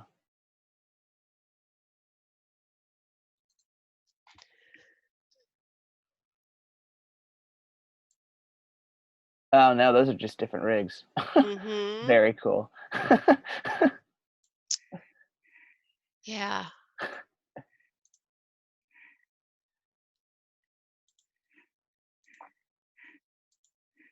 Yeah, it might take a little research on here. Okay. To figure out how to switch that over. Yeah, I'll kind of just look into that. Okay. Yeah, so you may have to animate the elbows also. Okay. So that's just something to keep in mind, just That to explains. keep them from doing this. Boink. Sure. Yeah, so you might want to try pulling them back like this. And they also have a follow right here. So I think if you turn that on, that might also help, because I Oh. think they were locking. And then Yeah. when you were rotating the character's chest with the IK, it was making the elbows pop out. Thank you. I was really, the whole time you were lecturing other students, teaching other students, I was just in my rig, like trying to figure out why my hands were uglier on this than they were on my beefy model. So Okay, so that that's already good to know. fixed it right there. So see just the follow for the elbow right there. See how Yeah. it's not popping out? Yeah. So that's the fix there. I was counter animating that a lot though, so I'd probably just have to go in and redo those arms because I've gotten myself in a hole there. Okay, yeah, and just the other thing is just I think this is too extreme here Yeah, for I think you're the right. upper body. Like just straighten it out like that a little more, Okay. and then do that. Okay. Okay. Cool. Yeah. Cool. Right. Do the legs and everything look all right? Yeah, I thought the legs look fine. Okay. Yep, there's nice weight there. Okay. Thank you. Cool. All right. Neato. Let's see here. All right, where are we at? 3 o'clock. So is anybody else out there who hasn't had a review yet that dropped one in the Dropbox? Okay, so I will just go ahead and like give you guys another day on this, just to finish up all the tweaks and stuff. So the due date will be tomorrow. Okay. Okay, and then for setting up for the idle's actually pretty easy. The most complicated part is just getting the constraints set up for the sword. So there's 2 characters in here. There's this wake character that I just added last semester. I think it's the same person who made the adventurer. So the rigging is pretty similar. So let's just I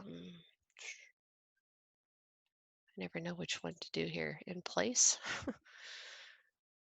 Either that or it spreads out all over my desktop. Okay.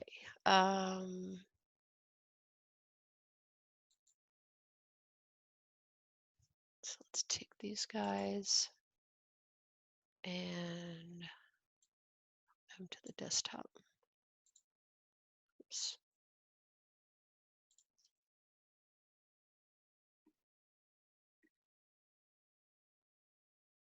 Did they go? Yeah, so there's the wake character and this one.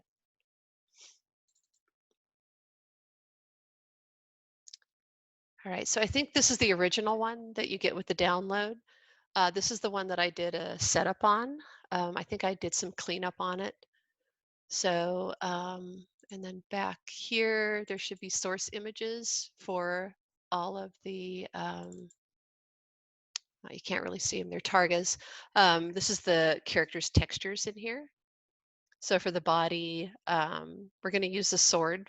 If you want to use the spear, you can do that as well. And then there's accessories, which is like the character's got a bag and a backpack and stuff. So if you come in here and just go into scenes, launch this one here.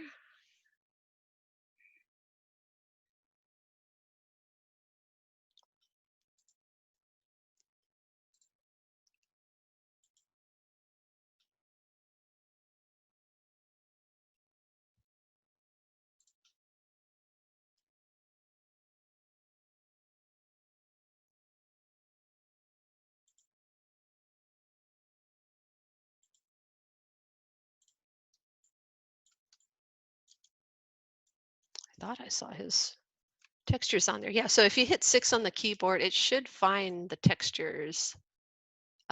If it doesn't, then you're going to have to go through and select the character's body and go through the attribute editor down to the material body right here, matte body, and then it's connected through the color channel right here.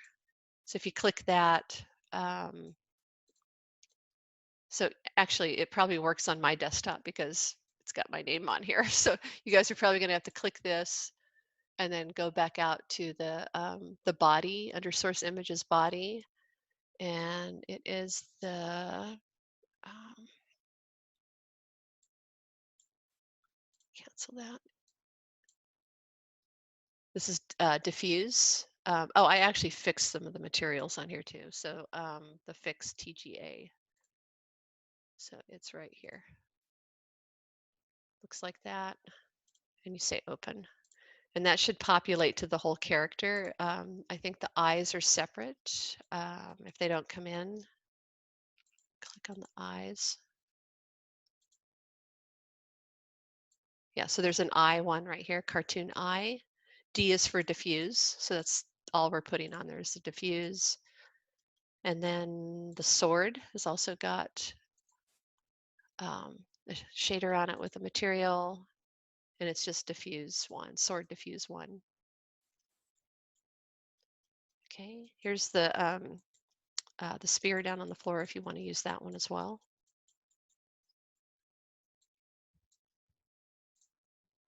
Is everybody able to access that?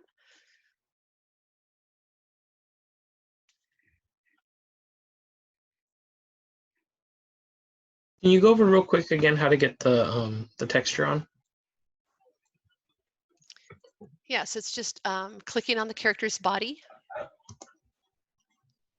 Okay. And then you want to go to your attribute editor, which is Control A. We'll pop that up. And then you can tab all the way down to the end here. You'll see usually the very end one right here is where the materials are. So this is material body. Okay. And then the color channel, which is also called the diffuse channel, there's an input right here. So if you click that input, it will take you to the source image right here. So since it's set up, the directory path is set up for my desktop, that's why it's reading it, but it's not going to work on yours. So click on the folder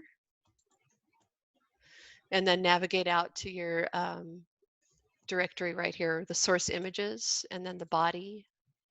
And then it's this cartoon defix, that's diffuse.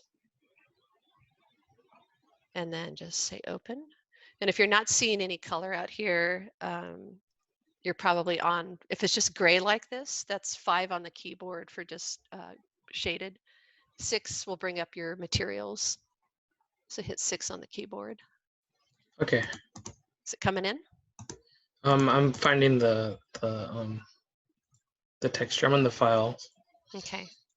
And he's got a backpack on here that was supposed to be turned off. It's in this messenger bag. So I would just, shift select these 3 little brackets right here on his back. And then under the display layer, the second one here, it says layer messenger bag. Backpack. And just right mouse click on it and say add selected objects. And they should disappear. So they're right there. That's his backpack. And then that's an accessory. So you would have to do the same thing here. Material extra right here. If you want to turn this on, and then it's the accessory.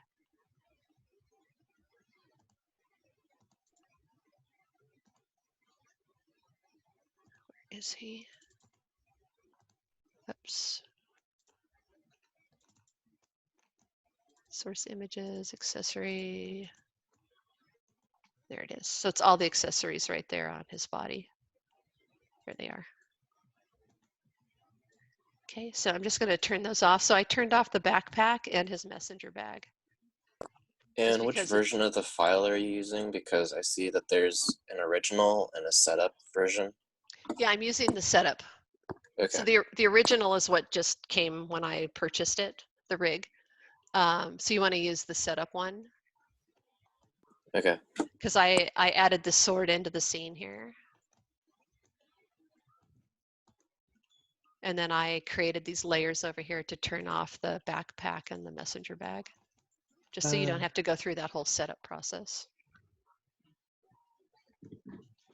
I'm constantly missing where to press for the actually going to the texture files, because I'm at the attribute editor. I'm at mat_body. What button after that? Color. So Okay. under the common materials, there's a color channel. Okay. Here's the input right here. So this is always like an input when there's a file attached to the color. So click that, and then it will take you out to the. So it's a hard link out there. So it's not like it comes in here like Photoshop and then it lives inside of the project. You have to keep this hard link connected at all times, or it breaks. Okay. All right. Thank you. Cool. All right. So combining the sword or the spear, whichever one you're going to end up using. In the video, I put it in the character's left hand. So if you want to stick with that or put it in the right hand, it's kind of up to you. But I did want to go over the rig here because I did set it up intentionally like this to have FK on one side and then there's IK on this side. So you can keep it that way, or you could switch it everything over to FK. I think in the video I switched it over to FK on both the arms. So the switch is, I think this little, no, it's this one back here. No, it's not. It is this one. So this little switch has quite a few options on it right here. The very top one right here is the IKFK switch. So if you click on that and drag it, it actually goes to 10, which I'm not sure why. I think because you can do a blend on here, you can animate a blend. So just switch it all the way over to 10. And it should have come on. I'm not sure why I'm not seeing it. I think you also have to turn visibility on. View FK controls. So right here, you need to also switch that on. Okay, and then you'll see that the IK control around the hand, that little cage around the hand is still on there. So view IK controls is right here. We have to turn that one off. Okay, and then likewise, the finger controls also need to come on. So those are, I think, here. So if you click on this little controller right here, these are the finger controls. You can see right here, control left fingers.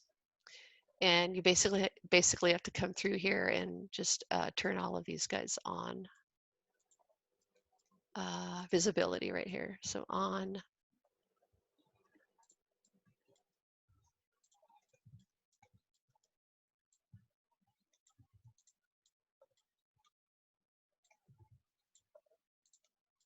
And on. So you've got all of those working now.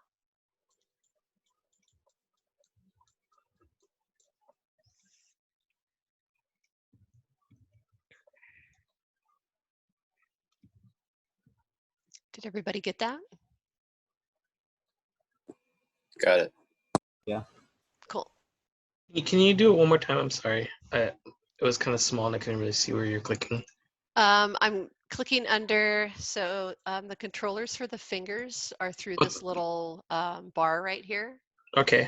So if you scroll all the way to the top here, it says control left fingers.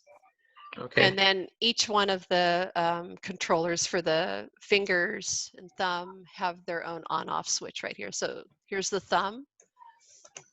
And then it's the visibility right there, VIS.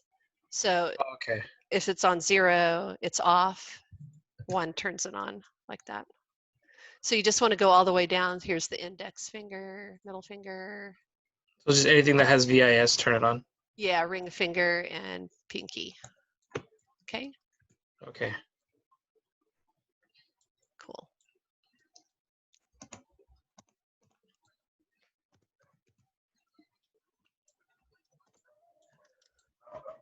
All right, so that just turns everything on.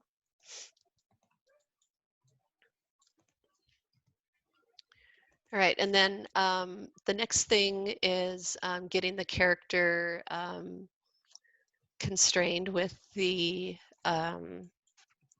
sword here. So whenever characters are picking up objects and holding them in their hand, there is a mechanism called, usually it's a parent constraint, where it, usually you want to put a controller on the sword here, and then instead of constraining it to another controller right here, we're going to actually constrain it to the bone mechanism, the joint itself in the wrist. And the reason for that is if you ever did switch over between IK and FK here, if you decided to, you know, switch back over to, oh, it's not moving here, switch back over, and I turn those off so they're not coming on right now. The visibility for the controllers are off. So if you did that and you had this constrained to a controller, you would be all kind of screwed in your scene. You would not have control over it anymore. So usually you want to constrain things just directly onto the joints themselves in the hand or the wrist. So up above here, I think it is, so this little eyeball up here also has some visibility controls here for turning things on and off. So you can see a lot of things are currently off right now, like the hair controllers are off. A lot of the secondary and like overlapping action ones are off right now that you would come back and turn those on. The one I am looking for is the actual skeleton system, and thought it was there, so maybe it's down here. Joints. Okay, so it's actually down here on the bottom. Okay, so the this is actually called the world control on this character. Okay, and there's joint visibility right here, so you can turn that on. So all the joints come on and they're actually scaled up quite large. That's what you're seeing right here. So to scale that down so you can actually see what they're doing is under display, polygons. I'm gonna just tear that off. And now, sorry, I think that's the wrong location. Animation. Animation, there we go. Oh, display animation, joint size.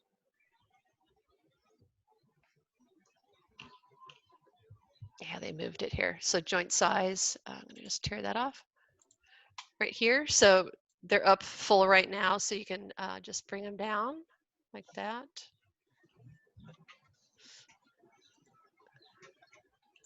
And then go to X-ray joints under shading right here. Just turn that on so you can, the mesh becomes X-ray so you can see what the joints are doing underneath.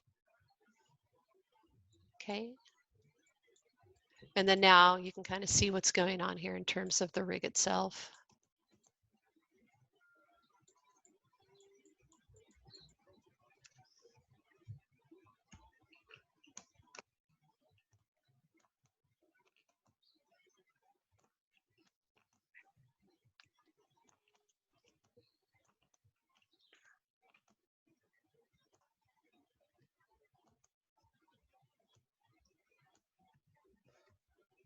All right, did everybody find that? Yeah, I got it. Okay. Yeah, so just bring in the joint size down so it doesn't look like that, so you can actually see what it's doing. And yeah, so we'll just close these down now. And then the joint we're after is wrist right here. So the left arm wrist. Okay.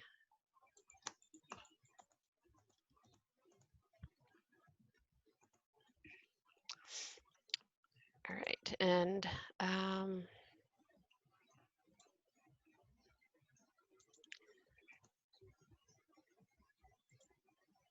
am going to go out to there.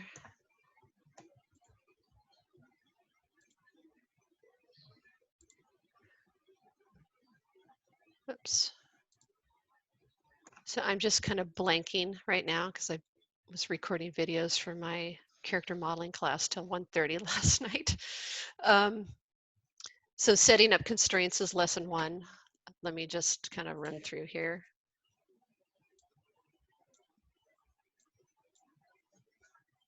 I don't really want to hear my voice, so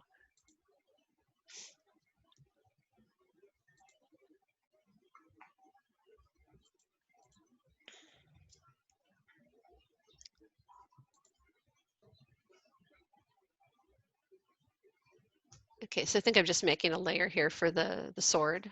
It's not really totally necessary. You can just turn those off. Okay, so this is getting ready to do the constraint here.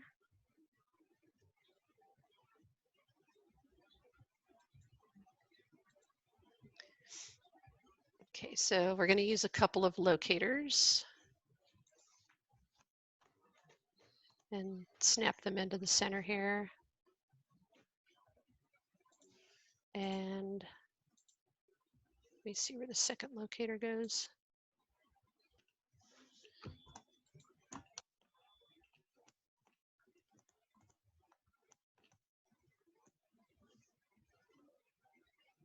So actually, I think we just snapped the locator onto the joint.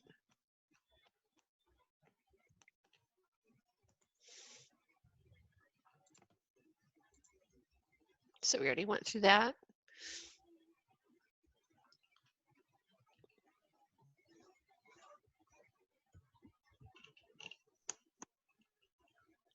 Okay. I can't remember if we had 2 locators or not. So we get out of that and go back here. All right, so locators are used a lot in animation for controlling where things are, especially when you've got objects in here. So instead of taking the actual mesh itself and constraining it to the hand, it's better to put it on a locator. Say the character wants to like throw the sword or something, you would have more control over animating the locator than and disconnecting it from the joint, turning it off, and then allowing the character to throw a ball or throw a sword or something. So typically whenever you have an object, whether it's a ball or a sword, you want to put a locator on it first, and then that locator gets parent constrained to the joint. So locators are under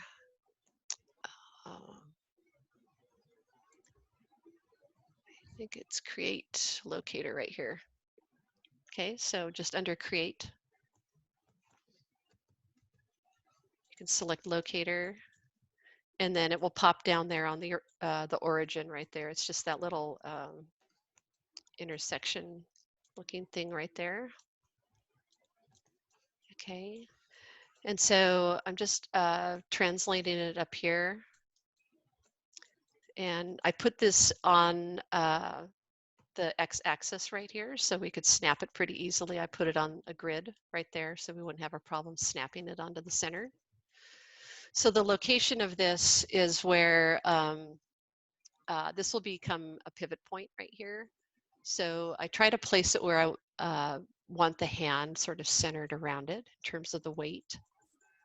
So probably right about here is good.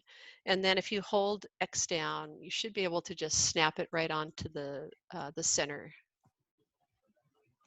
Okay, so it's just holding X. X allows you to snap on the grid. So I'm just doing that and snapping it. Whoops, went all the way out there. It's all the way back there.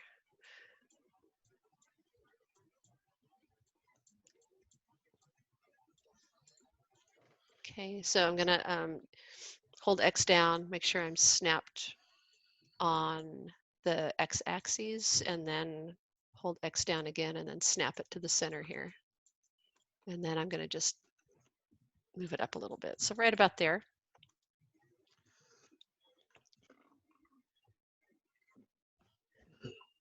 Okay, and then for the parenting of these two, so we want the sword to follow the locator. So I'm just going to shift select. So it's this locator, shift select, and then I think it's just P. We'll do that. And then so actually I think I did it backwards. Let me just undo that to there, P. And now the locator will move it. So you want the, so it's actually the locator is the parent. So it's in the top position here. And then I think the sword follows that. Let me just double check here to make sure I've got it right. Yeah, so locator's on top. Okay, and then if you want to rename that locator sword, you can do that as well. Okay, and then the next thing we'll do is position the sword in the hand, and then we will come back and do the parent constraint of the locator to the joint. Okay, so we want to get it in position first. Okay, so if you want to call this locator sword. So the locator's on top here. Does anybody need me to repeat that process of parenting? You guys are all good with that? So it's just, if I undo that, right there. So it's locator first, and then the sword, and P. Nope, I keep doing that backwards. So sword, then locator, and then P. We'll parent those together. Okay. So over here, when you open this up, you should see the locator on top and then the sword underneath it. Okay. All right, so then the next thing I want to do is with the, so not selecting the mesh here, but selecting the locator, I want to rotate it into position.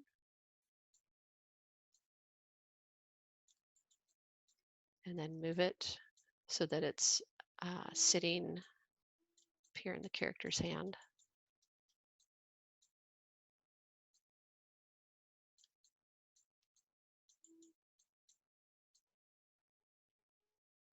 And this will take a while to get the pose right. The fingers are not super articulate, so you have to kind of mess with them a little bit to get them posed.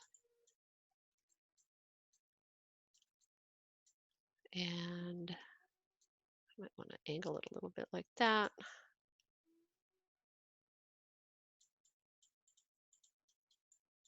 Okay.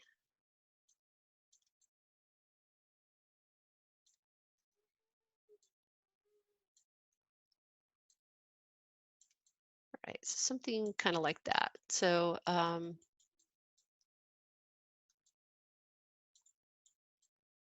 again, I have only moved and rotated the locator. The sword isn't, the mesh is not getting rotated into position. Okay. And then after that, I kind of go through here and start posing. So these little top ones up here, controllers for the knuckles, help to close the hand down like that. So I'll usually bring those down, and then these are the ones that are a little funky because they're not quite halfway through the finger. Like I feel like the knuckle is more down here. So you'll see it kind of bend into position there, and then this last little one on the tip here, I'll do that. So sometimes I have to go back up and adjust this one here too. So I'm trying to get a pretty firm grip on here. I don't want it loose with a bunch of negative space in there.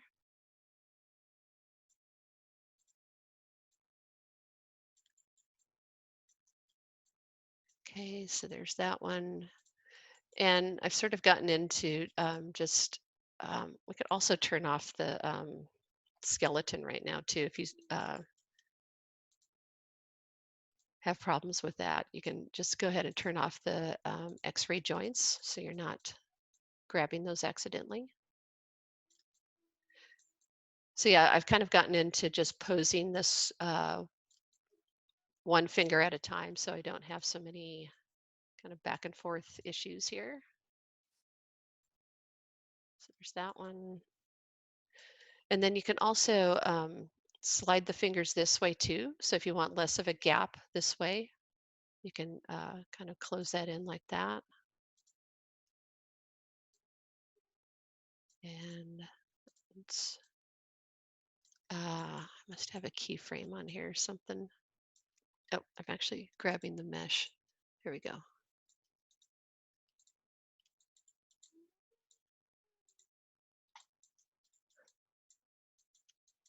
Here we go.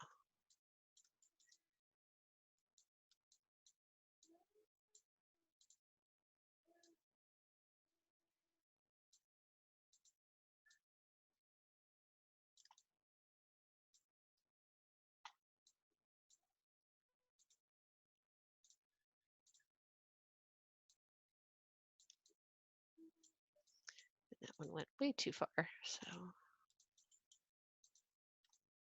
having a hard time grabbing this one here. So there.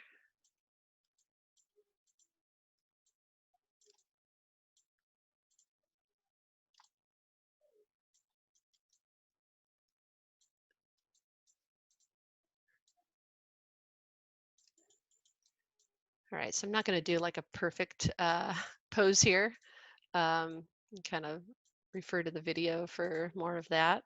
Let me undo what I just did there.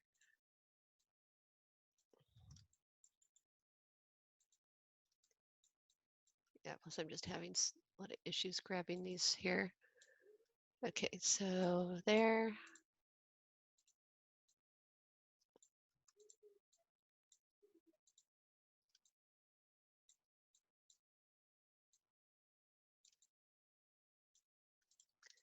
Okay, last one. Like that. Okay, so it's not perfect, but you guys kind of get the idea. All right, and then I'm going to turn that X-ray joints back on.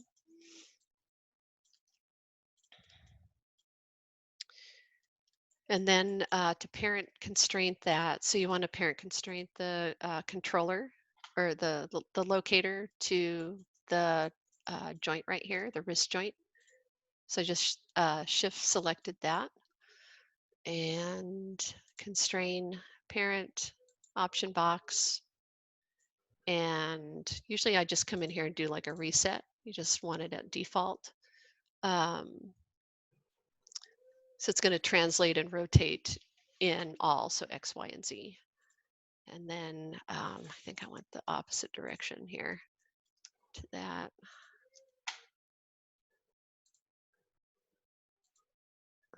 There. So now when I grab the locator, oops, grab the wrist here. Yeah, so now it's working properly. Okay, so let me undo that just so you guys can see what I did there. So you want to grab the wrist, left arm wrist joint first. Hold down shift and then select the locator. and then come under constrain, parent constrain. You can open up the option box, just make sure it's reset, and then it's translate and rotate all, and say add.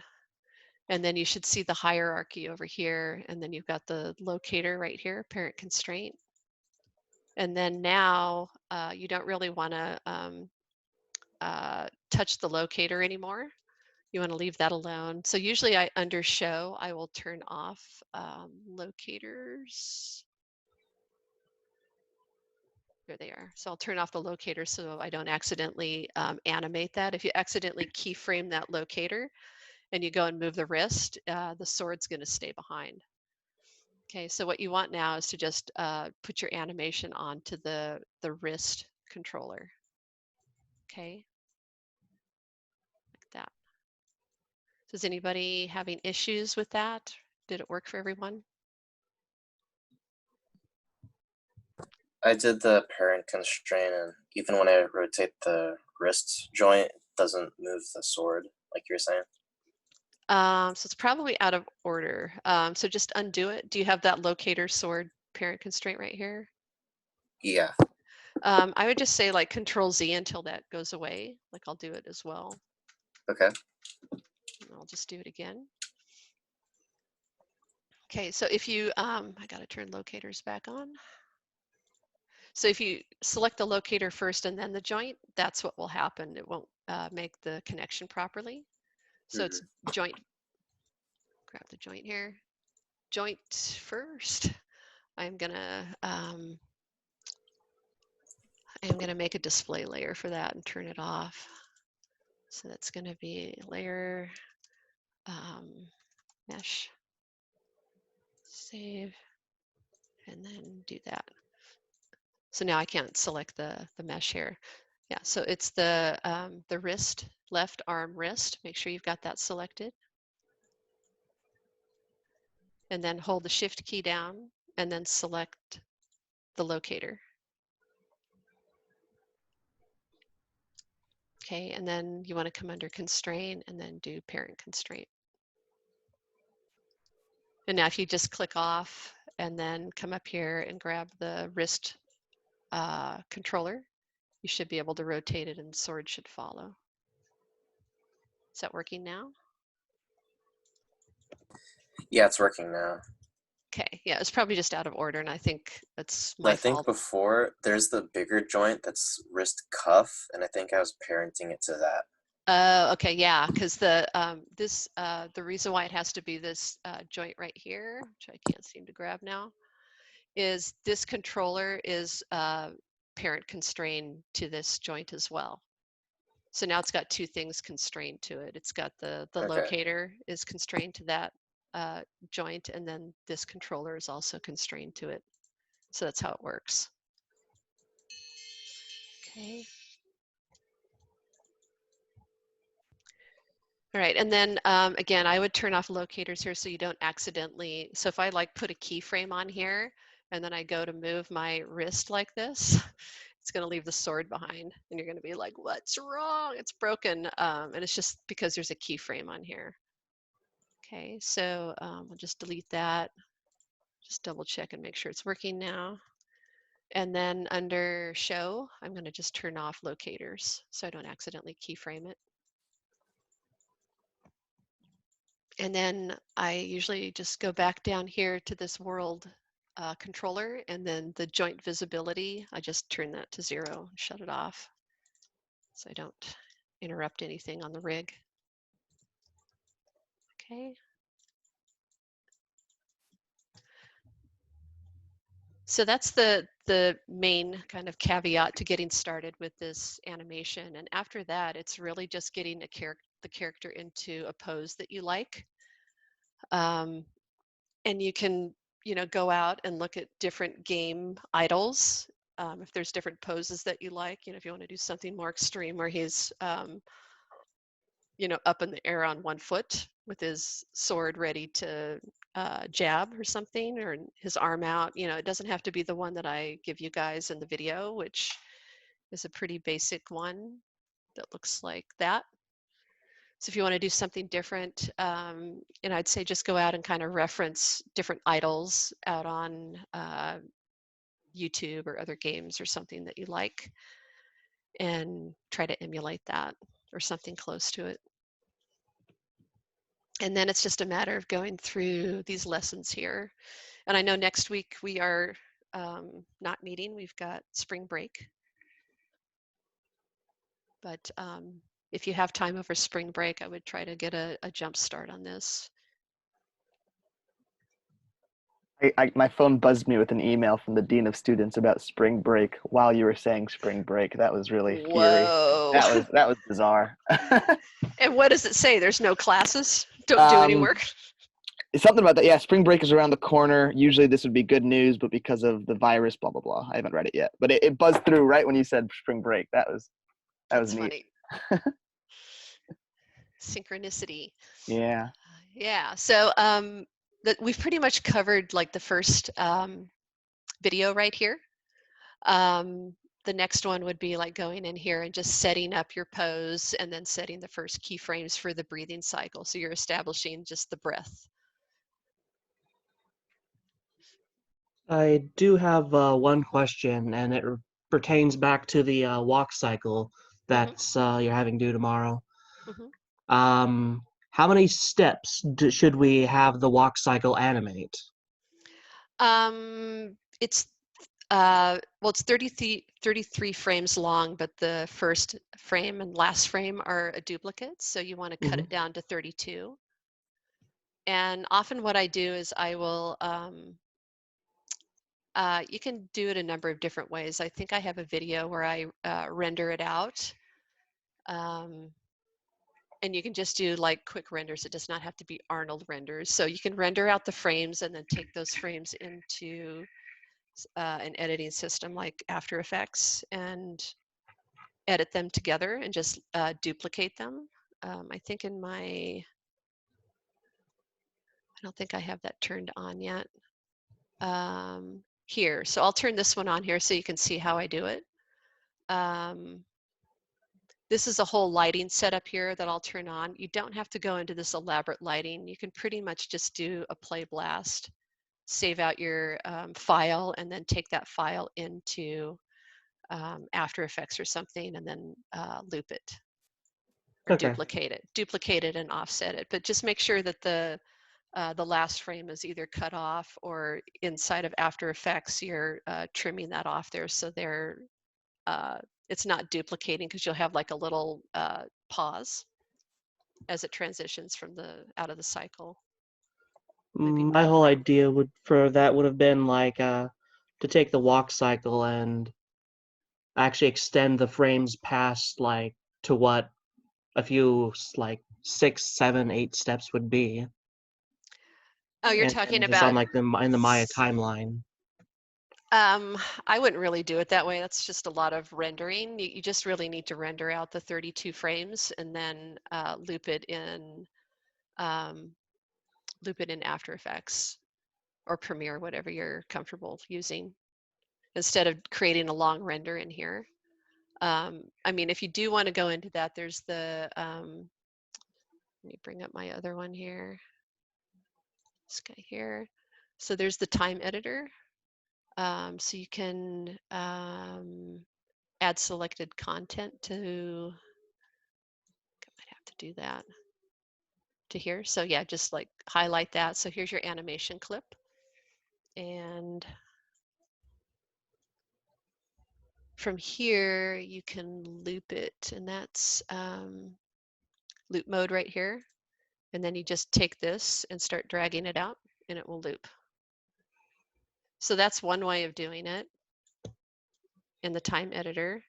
I would do a save as before you start this process, because it kind of, when you go back to the graph editor, actually it didn't mess it up this time, so that's good. Sometimes it will put a keyframe on every frame and then you can't edit anymore. So I'll usually do save as and then I'll start editing. So, you know, this is one way of doing it, and then you can do a play blast. So for the play blast, it's similar to what we did before. You can create a polyplane, scale it up. Doesn't have to be that big because it's not really moving anywhere. Turn the grid off, and then assign a new material to this. This has got the Lambert 1. So if I do Control A, bring up the attribute editor, there's the Lambert 1. So I just want to swap that out with another Lambert. So I'm going to say assign new material, Lambert, and then I can take the transparency all the way up, and then it disappears after you click off of that. And then from here, you want to turn on your shadows. And then this one right here is the anti-aliasing. Turn off your NURBS curves. And you've just got a gray background like that. So, I mean, you could do something like that for your scene. Okay, and then for getting like a high quality play blast, if you come under your render settings right here, right up here, and just keep launching up here. So I would just turn over to Maya software, and then for the size of it, you could set up 720 or 1080 if you really want to go jumbo. Do that. And then under the Maya software, you can say production quality. So that'll crank everything up. Close that. And then when you do your play blast settings, you can say, where is it? From render settings right here. So I think it normally says from window, so it'll take whatever is in the window, but you can override it and say from render settings. And I think it's going to crash right now. Okay, no, it didn't. Okay, and then just make sure you save your file out like that. Okay, I also still have that weird dual tone. Oh, that's under lighting. That's two-sided lighting. So if that's off, then you get that. So just put on two-sided lighting. Okay. And if it's looking washed out, my gamma's been corrected already, but there's a little blue on-off switch right here. If you turn it off, it won't look washed out. It's just, it's getting a double gamma correction on it for Arnold. So you want it to look more like this with shadows on it. Okay, and then one last thing you could do if you want to kind of get fancy is put in a camera that goes around here. So that would look like under the curved surfaces, you could drop in a curve. Oh, I've got my curves off here, so I got to turn them on.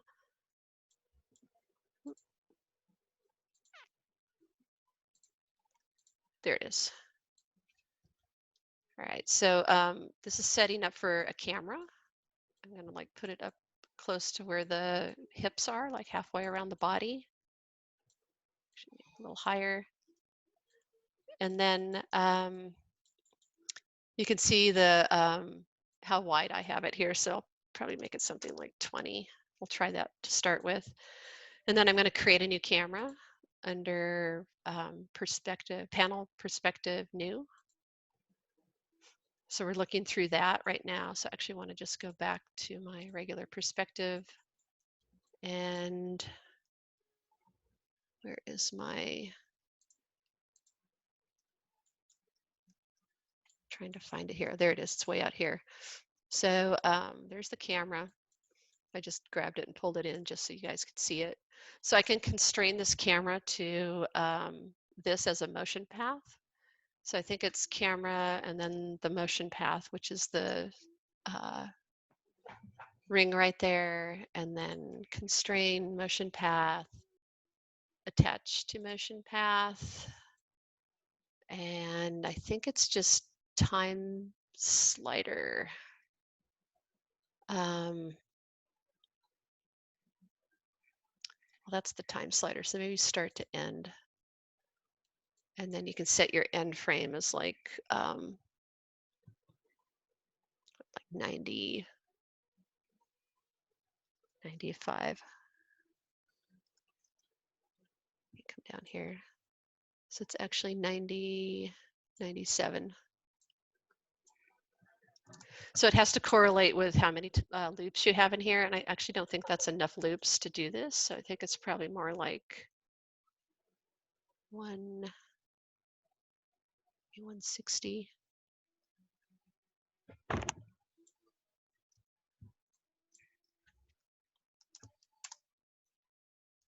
Okay, and then it's attach. So now when you play, see how the camera goes around there like that? Mhm.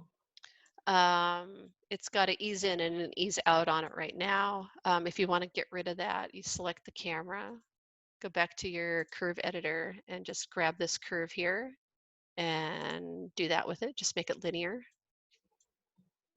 which is this one here. So there's no ease in and ease out. It just will be a continuous loop.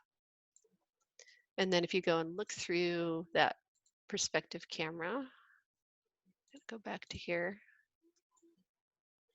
And I play it. Lost some of my controls here.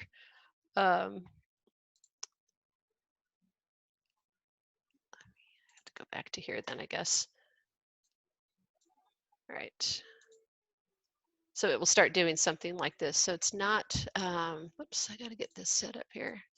160. And then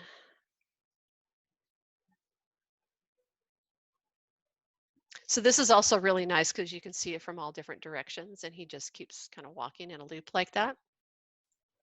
And then you would come back under here and turn all the NURBS off.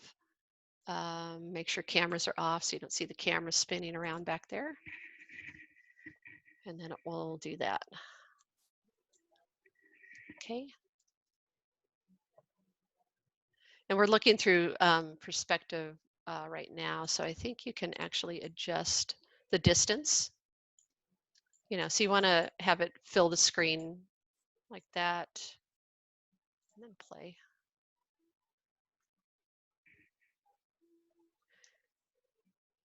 Actually, I don't think that zooming works. I think you actually have to go to the NURBS circle itself and scale it like this. This will control your distance. So what it's doing is this. So it's either bringing the camera in close or doing that.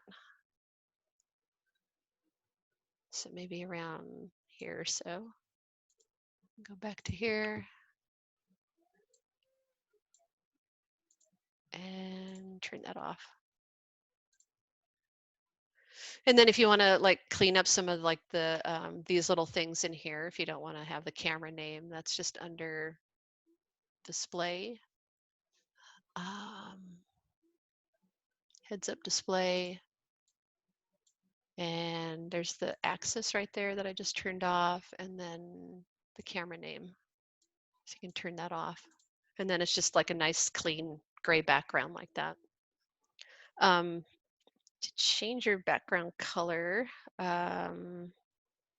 if I can remember what it is without crashing it here. Let me save it. Shift. I'm gonna make it crash here. No.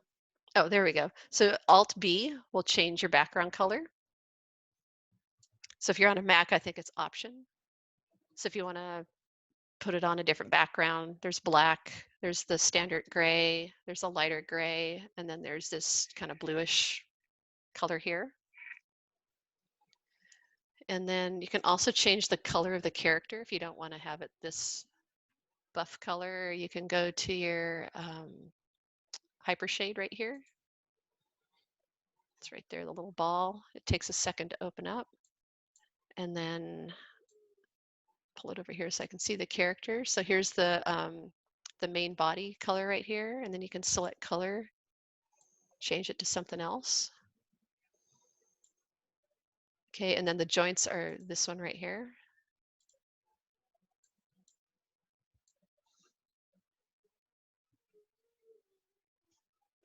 So something like that. So you want to change that up. Do that.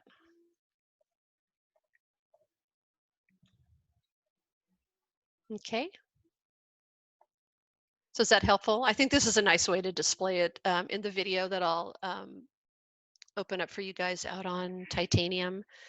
It goes into setting up, I think, 3 characters in the scene. So I import it. So I save it out. I start a clean scene and then I import it 3 times and then I space them out in 3 different locations here and rotate them. So that's another way of doing it. I think this is probably more standard for what's going on in the industry right now, as far as like what's trending on videos for people's portfolios, is to have something more like this, just a single character walking in a circle.